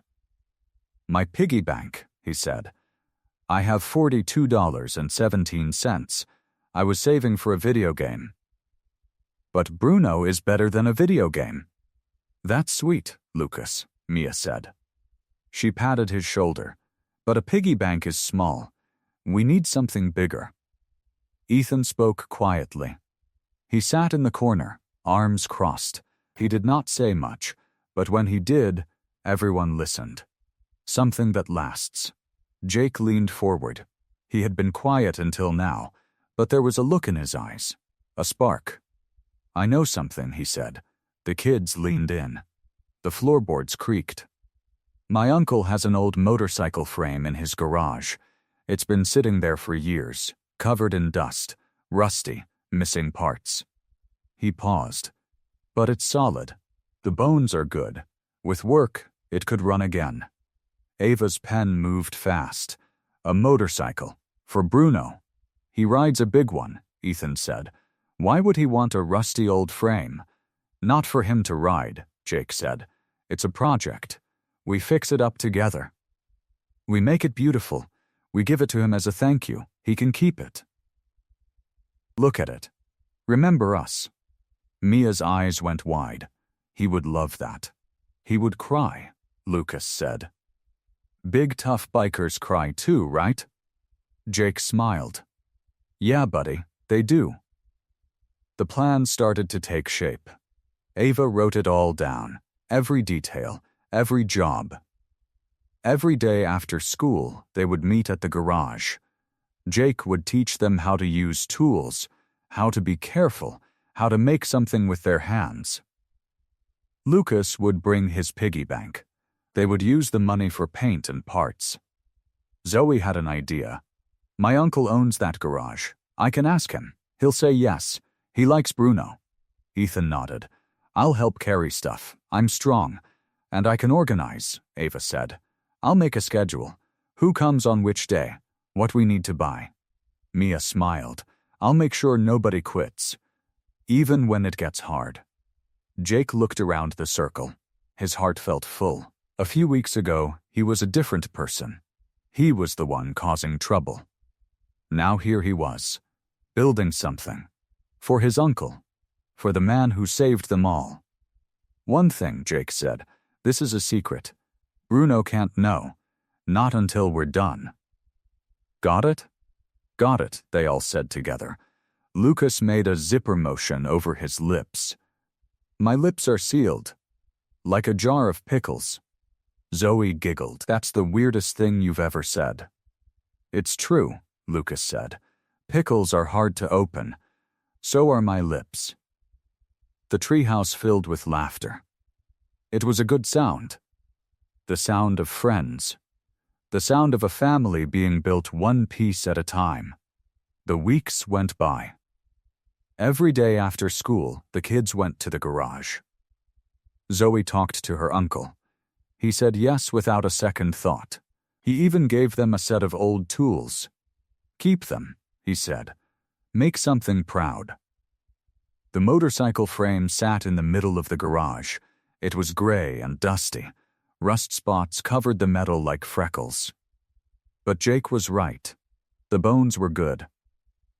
Jake showed them how to hold a wrench, how to turn it slow and steady, how to listen for the click of a bolt coming loose. Tools don't fight you, he said. They just need patience. Ethan learned to sand down the rust. His arms got tired, his hands got dirty, but he kept going. He did not complain. Ava kept a list. Every part they found, every part they still needed. She checked things off with her pen. She was the boss, and nobody minded. Lucas brought his piggy bank. They cracked it open with a hammer. $42.17 spilled out. Lucas counted every coin. It's perfect, he said. Every penny is a piece of love. They used the money to buy paint. Black for the body. Red for the accents. The colors of Bruno's club. The colors of his heart. They also raised more money. They set up a lemonade stand on the corner. Mia made the sign. Zoe made the lemonade. Lucas shouted at people to come and buy. His voice got hoarse by the end of the day. They did odd jobs too. They weeded gardens. They washed cars. They walked dogs. Mr. Henley paid them $5 to clean his gutters. Mrs. Chen paid them $8 to paint her fence. Every dollar went into the jar. The jar got heavier. Their hearts got fuller. And Bruno? Bruno stayed busy. He fixed the playground. He painted the swings. He replaced a broken board on the slide. He planted flowers near the entrance. He did not notice the kids disappearing every afternoon. He never saw the garage lights on. He thought they were just playing. Being kids. Being happy. That was fine. The secret was safe. At the end of the third week, the motorcycle was ready. They had painted it black. They had painted the gas tank red. They had cleaned every bolt and screw. The metal shone in the garage light. Jake stepped back and looked at it. His chest swelled with pride. She's beautiful, he said. She sure is, Mia said. They stood together, 5 kids and 1 reformed teen, staring at a motorcycle that was more than a motorcycle. It was a thank you. It was a promise. It was love given shape. The garage door rolled open with a low groan. Morning light spilled in and caught the motorcycle like a spotlight. She was beautiful. Glossy black paint that you could see your reflection in. Red flames licking up the gas tank. and on the side, a hand-painted angel wing, white and gold, delicate and strong. Zoe had painted it. She had practiced for 3 nights on paper before she trusted herself to touch the bike. Mia stepped forward. She put her hand on the seat. It was smooth and cool. "Now she's ready," she said. The kids stood in a line. Jake stood behind them. His hands were clean for the first time in weeks. But there was grease under his nails. He liked it there. It was proof of the work. "Let's take her to the park," Ava said. They rolled the bike out of the garage. It was heavy, but they worked together. Jake pushed the handlebars. Ethan and Lucas held the back. Mia and Zoe walked on the sides. Ava led the way with her clipboard. The parents were waiting outside. Mr. Chen had his camera. Mrs. Patterson held a box of donuts. They smiled and waved. They walked behind the kids like a proud parade. The bike wheels rolled over the sidewalk. The morning was warm. The sun was golden. Birds sang from the trees. Lucas skipped ahead. "Bruno is going to love it. I can't wait to see his face." "Keep your voice down," Mia said. "It's a secret until we get there." Lucas covered his mouth. "Oops, sorry, my mouth is like a leaky faucet." Zoe giggled. A pickles and faucets boy. The park came into view. The playground was bright and new.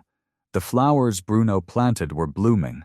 Red and yellow petals waved in the breeze. Bruno was sitting on the bench. His back was to them. He was watching the swings move in the wind. His leather vest looked warm in the sun. Jake held up his hand. The kids stopped. "Okay," he said. "Everyone stay quiet. I'll go talk to him first." He walked up to the bench. Bruno turned. His face was relaxed. "Happy Jake," Bruno said. "What are you doing here? Shouldn't you be at school?" "It's Saturday, Uncle Bruno." Bruno laughed. "Right, my days all blend together. We have something for you. Something important." Jake pointed to the bench. "Sit down. Close your eyes." Bruno raised an eyebrow. "Is this one of those pranks? Like the video thing?" "No, Uncle, I promise. This is real. It's from the heart." Bruno studied his nephew's face. He saw something new there. Something on it. He sat down on the bench and closed his eyes. "Okay," he said. "They're closed." Jake waved his hand. The kids pushed the motorcycle forward. The wheels made a soft rolling sound on the grass. They positioned it right in front of the bench. Perfect, directly in Bruno's line of sight. Mia stepped close. Her voice was soft. "Okay, Mr. Bruno, open your eyes." Bruno opened his eyes. For a long moment, he did not move. He did not blink. He just stared at the motorcycle. The glossy black paint. The red flames. The white and gold angel wing on the side. His mouth fell open. He stood up slowly. He walked around the bike. His hand reached out and touched the gas tank. He felt the smooth paint under his fingers. He touched the angel wing. He traced the edge of a flame. His voice came out rough. "Scratchy, you did this?" The kids nodded.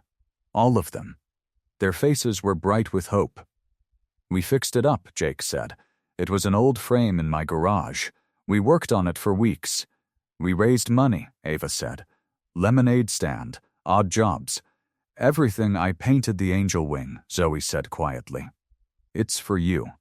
Because you're like a guardian angel." Lucas bounced on his toes. "I broke my piggy bank.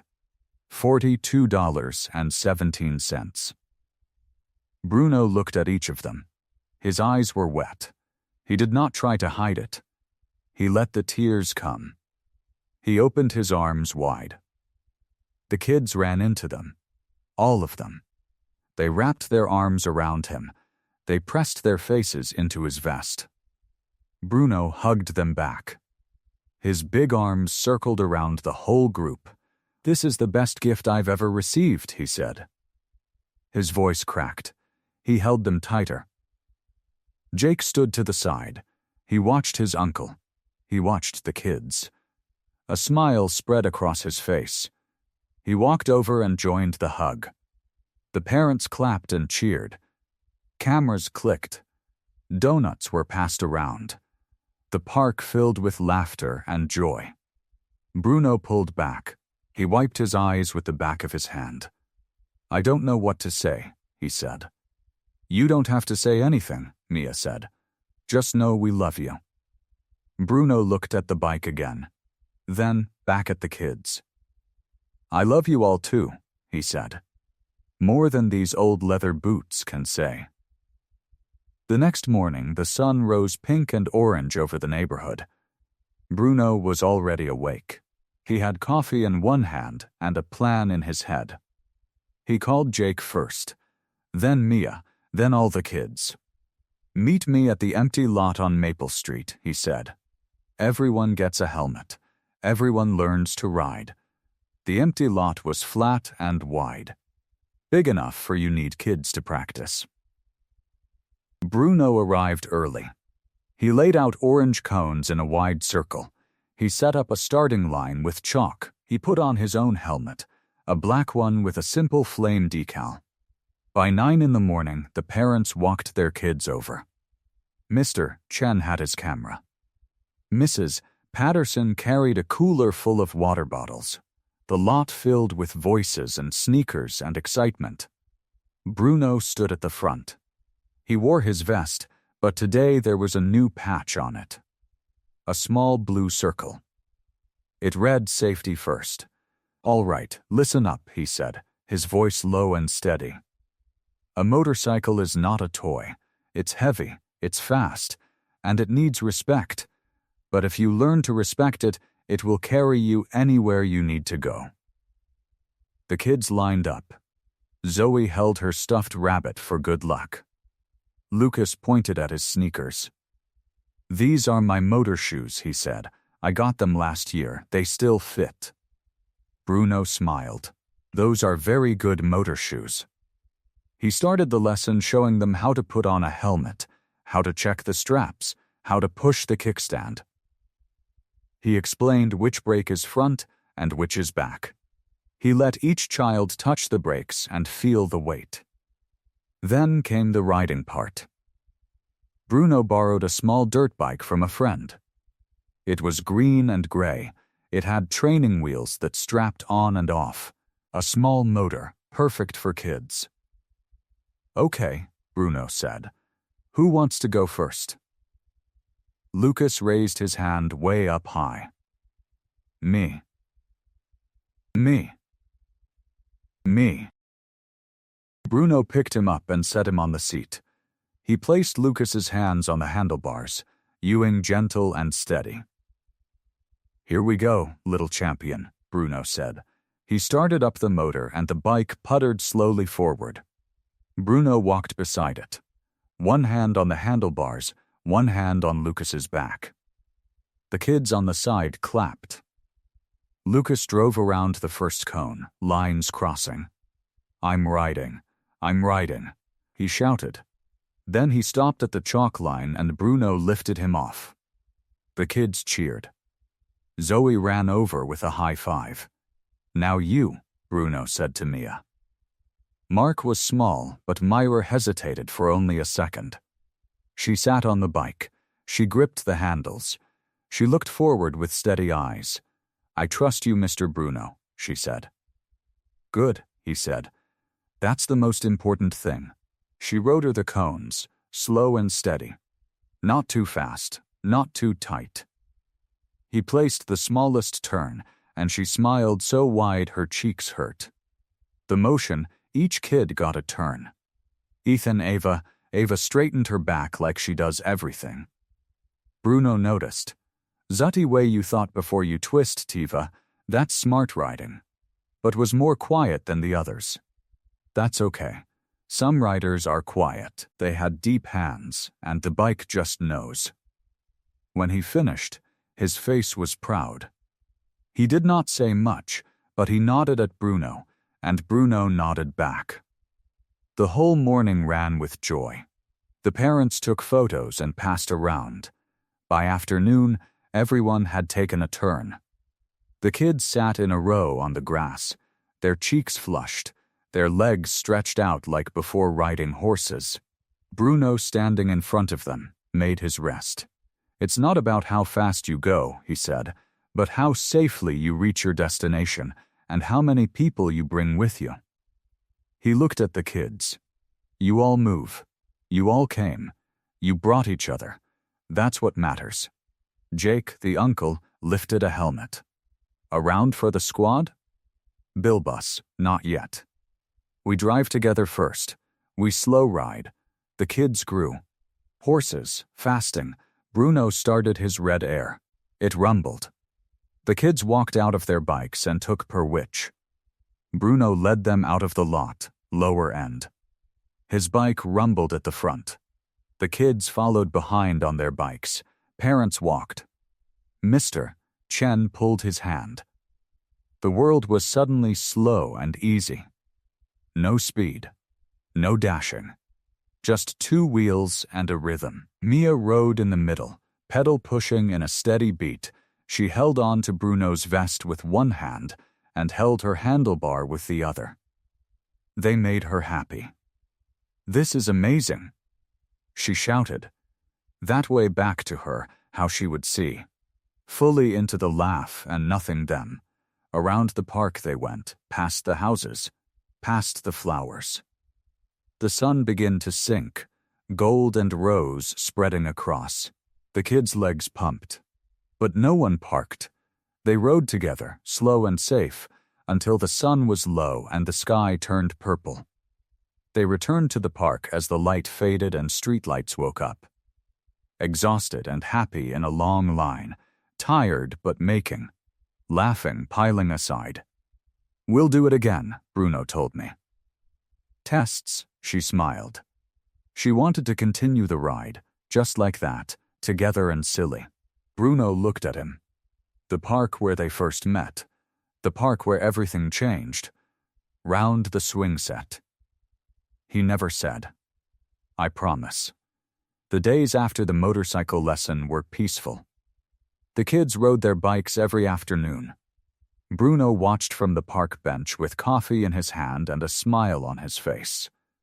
But peace never lasts forever. 3 days later, Bruno's phone buzzed. It was Chief Ramos. Bruno stepped away from the kids and answered.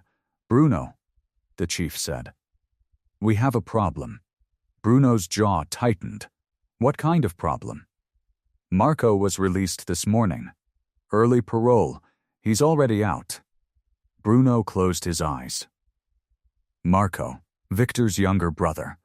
The one who swore revenge from his prison cell. The one who screamed at his trial that Bruno would pay for putting his brother away. "He's been asking around town," the chief continued. "Looking for you. Asking about the kids at the playground. We think he's planning something." Bruno's hand gripped the phone. "The kids are safe. Keep it that way." "Watch your back, Bruno. Marco is not like Victor." Victor was smart. Marco is violent. He wants to hurt you where it counts. The call ended. Bruno stood still for a long moment. He looked at the kids riding their bikes in the park. Mia laughed as she pedaled past. Lucas wobbled, but stayed up. He could not let anything happen to them. Bruno called a meeting with the parents that evening. They gathered in Mrs. Patterson's living room. The mood was serious. "Marco is out," Bruno said. "He's Victor's brother. He blames me for everything. And he knows about the kids." "Mister," Chen stepped forward. "What do we need to do?" "I need eyes," Bruno said. "I need people watching the park. Watching the streets. I'll take the night shift. I'll stand guard from sundown to sunrise." "We'll help," Mrs. Patterson said. "We'll make a schedule. 2 parents on every shift during the day. We can walk the perimeter, another father said. Keep an eye on the school route. Bruno nodded. The kids don't need to know. They should still feel safe. That's our job. The parents agreed. They shook his hand. They hugged him, and for the first time, Bruno felt like he was not alone. That night, Bruno parked his motorcycle near the playground. He sat on the wooden bench, the same bench where he had first spoken to the kids, the same bench where everything had changed. He held a worn photograph in his hands. It was old and creased. The edges were soft from years of touching. In the photo, a young woman smiled with her arms around a little boy, Bruno's sister, and Jake when he was just 5 years old. Bruno traced her face with his thumb. "I'm sorry," he whispered. "I couldn't be there for you. I was always working, always undercover. I missed so much." He looked up at the dark sky. "But I'm here now. I'm watching over your boy. I'm watching over all of them. I won't let anyone hurt them. I promise." The night stretched on. The street lights hummed. An owl called from a tree. Bruno stayed awake. His coffee went cold. He did not care. Around 2 in the morning, footsteps approached.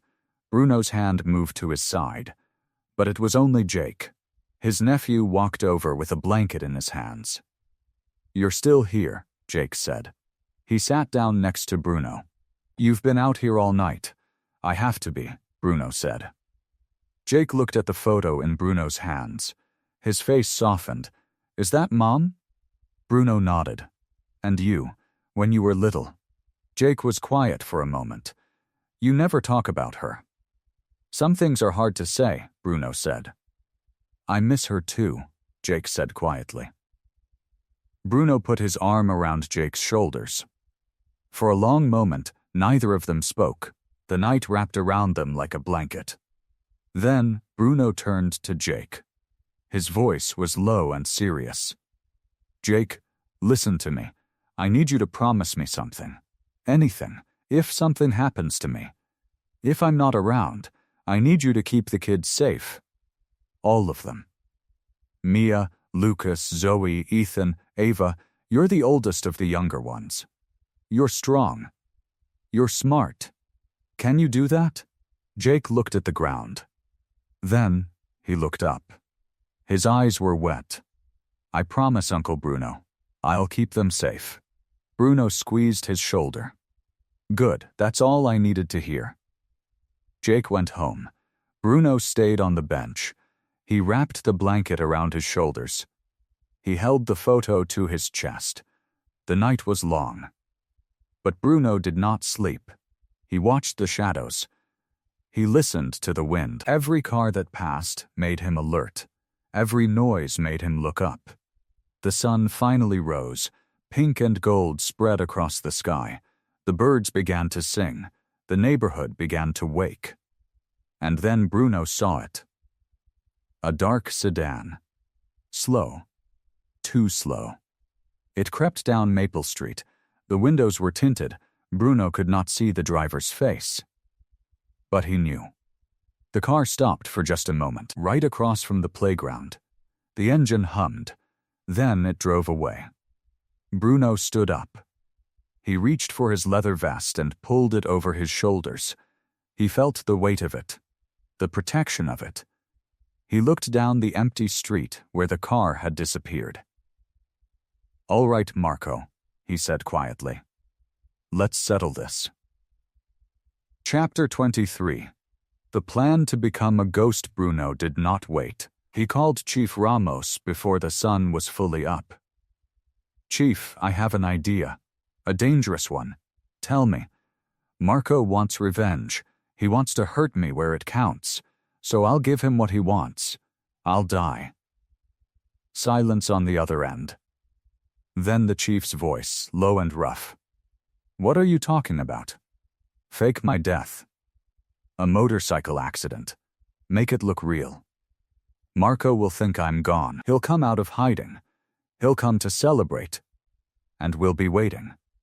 The chief was quiet for a long moment. That's the plan of a man who's been undercover too long. It's the plan of a man who wants to end this without anyone else getting hurt. Another silence, then a heavy sigh. "You're asking me to watch your back on the most reckless thing I've ever heard." "Yes, sir. Come back alive, Bruno. That's an order." Bruno smiled a little. "I plan to." The abandoned building sat at the edge of town, a old brick warehouse with broken windows and peeling paint. Bruno rode his motorcycle there that afternoon. His team was already waiting. Officers in plain clothes. A camera crew from the department. A stunt bike that looked just like his. They had everything planned. A crash on a quiet road. A helmet left behind with his initials. A jacket torn and covered in dirt. The news would report it tonight. Bruno stood in the warehouse and looked at the decoy bike. He ran his hand over the handlebars. This was his escape. His trick. His way to become a ghost. "Do it," he said quietly. The team got to work. That evening, the news spread faster than fire. Mia was sitting at the kitchen table when her mother's phone rang. She watched her mother's face go pale. She watched her mother's hand cover her mouth. "Mom?" Mia said. "What's wrong?" Her mother could not speak. Tears filled her eyes. And then, Mia heard it from the television in the next room. The anchor's voice, calm and serious. In a tragic accident earlier today, a local man identified as Bruno Martinez, known to the community for his work with neighborhood children, was killed in a motorcycle crash. Mia's world stopped. She ran outside. She ran to the playground. The bench was there. The empty bench. The bench where Bruno always sat, where he always smiled, where he always waved. She fell to her knees. The angel wing patch was pinned to her jacket. The one Bruno had given her. The one he said meant she was brave. She clutched it tight. "No," she whispered. No, the other kids came. Zoe held Lucas's hand. Ethan stood frozen, his face blank. Ava tried to speak, but her voice broke. Jake walked over. His face was pale, his hands were shaking. He stood in front of the bench and looked at the empty space. "He was supposed to be here," Jake said. His voice cracked. He promised. The neighborhood mourned. Flowers appeared on the bench.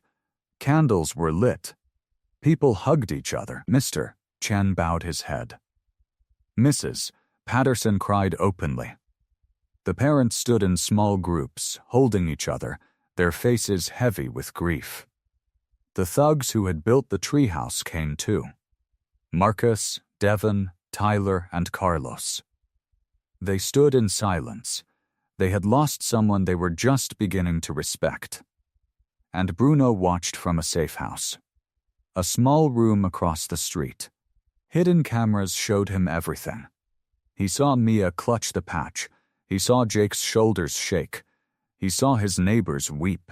His heart ached so much he could barely breathe. Then he saw something he did not expect. Mia pulled a notebook from her bag. Bruno's journal. He had given it to her just last week. He had written down his thoughts, his stories, his advice for when he was not around. She opened it. Her voice trembled as she read aloud to the kids. "Being brave doesn't mean you're not scared. Being brave means you do the right thing even when your legs are shaking.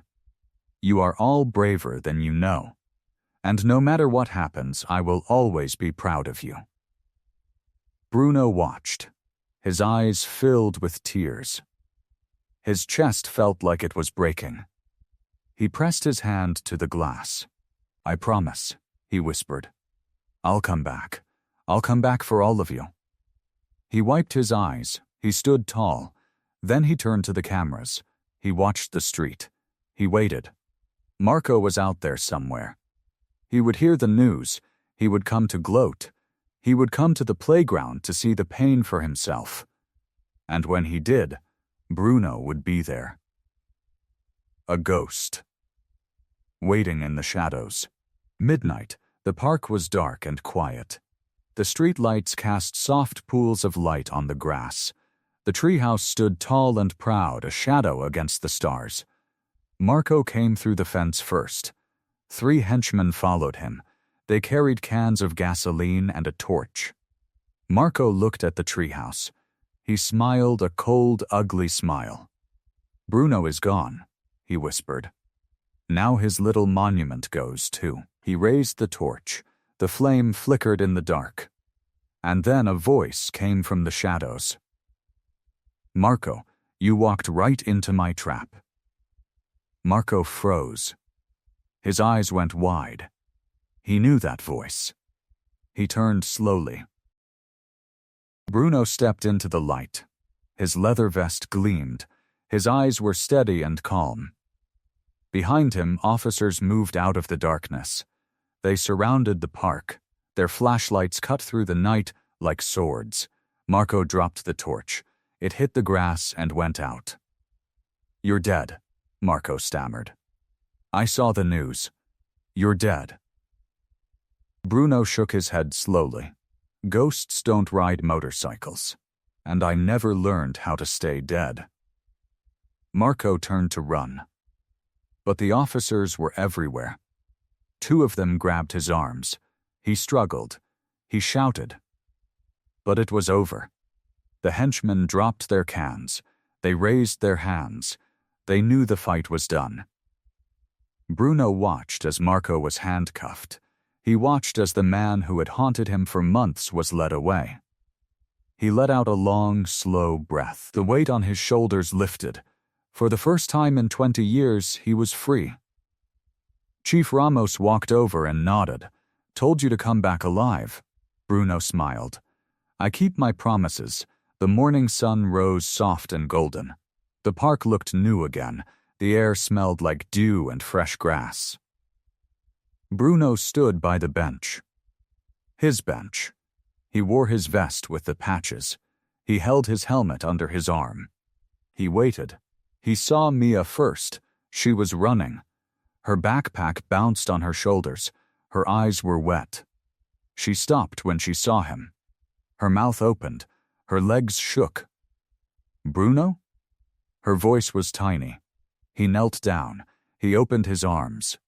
Mia ran into them. She buried her face in his chest. She sobbed. "I thought you'd gone forever," she cried. "I thought I lost you." Bruno held her tight. His voice was soft and low. "I'm home to stay." More kids poured into the park. Zoe ran. Lucas ran. Ethan and Ava ran. Jake ran faster than all of them. Bruno opened his arms wide. They all crashed into him. He laughed. He held them all. His heart felt like it might burst. "I missed you all," he said. Jake's voice was thick with tears. "You scared us, Uncle Bruno." "I know. I'm sorry. I had to end it." Jake hugged him harder. "Just don't do it again." Bruno laughed.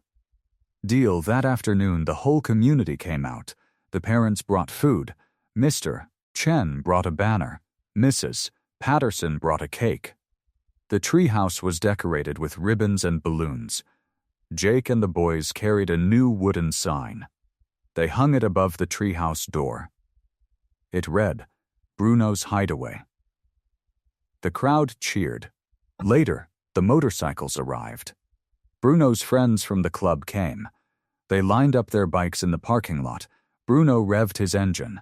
The sound filled the air. The kids rode their bikes too. Little bikes with training wheels, big bikes with shiny paint. They lined up behind him like a parade. Bruno looked back. He saw Mia on her pink bike. He saw Jake on his old dirt bike. He saw the whole neighborhood waving from the sidewalk. He smiled.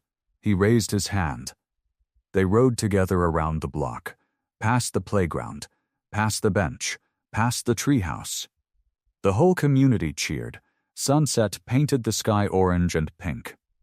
Bruno climbed up to the treehouse deck. He sat down and looked out over the playground. The kids were playing below.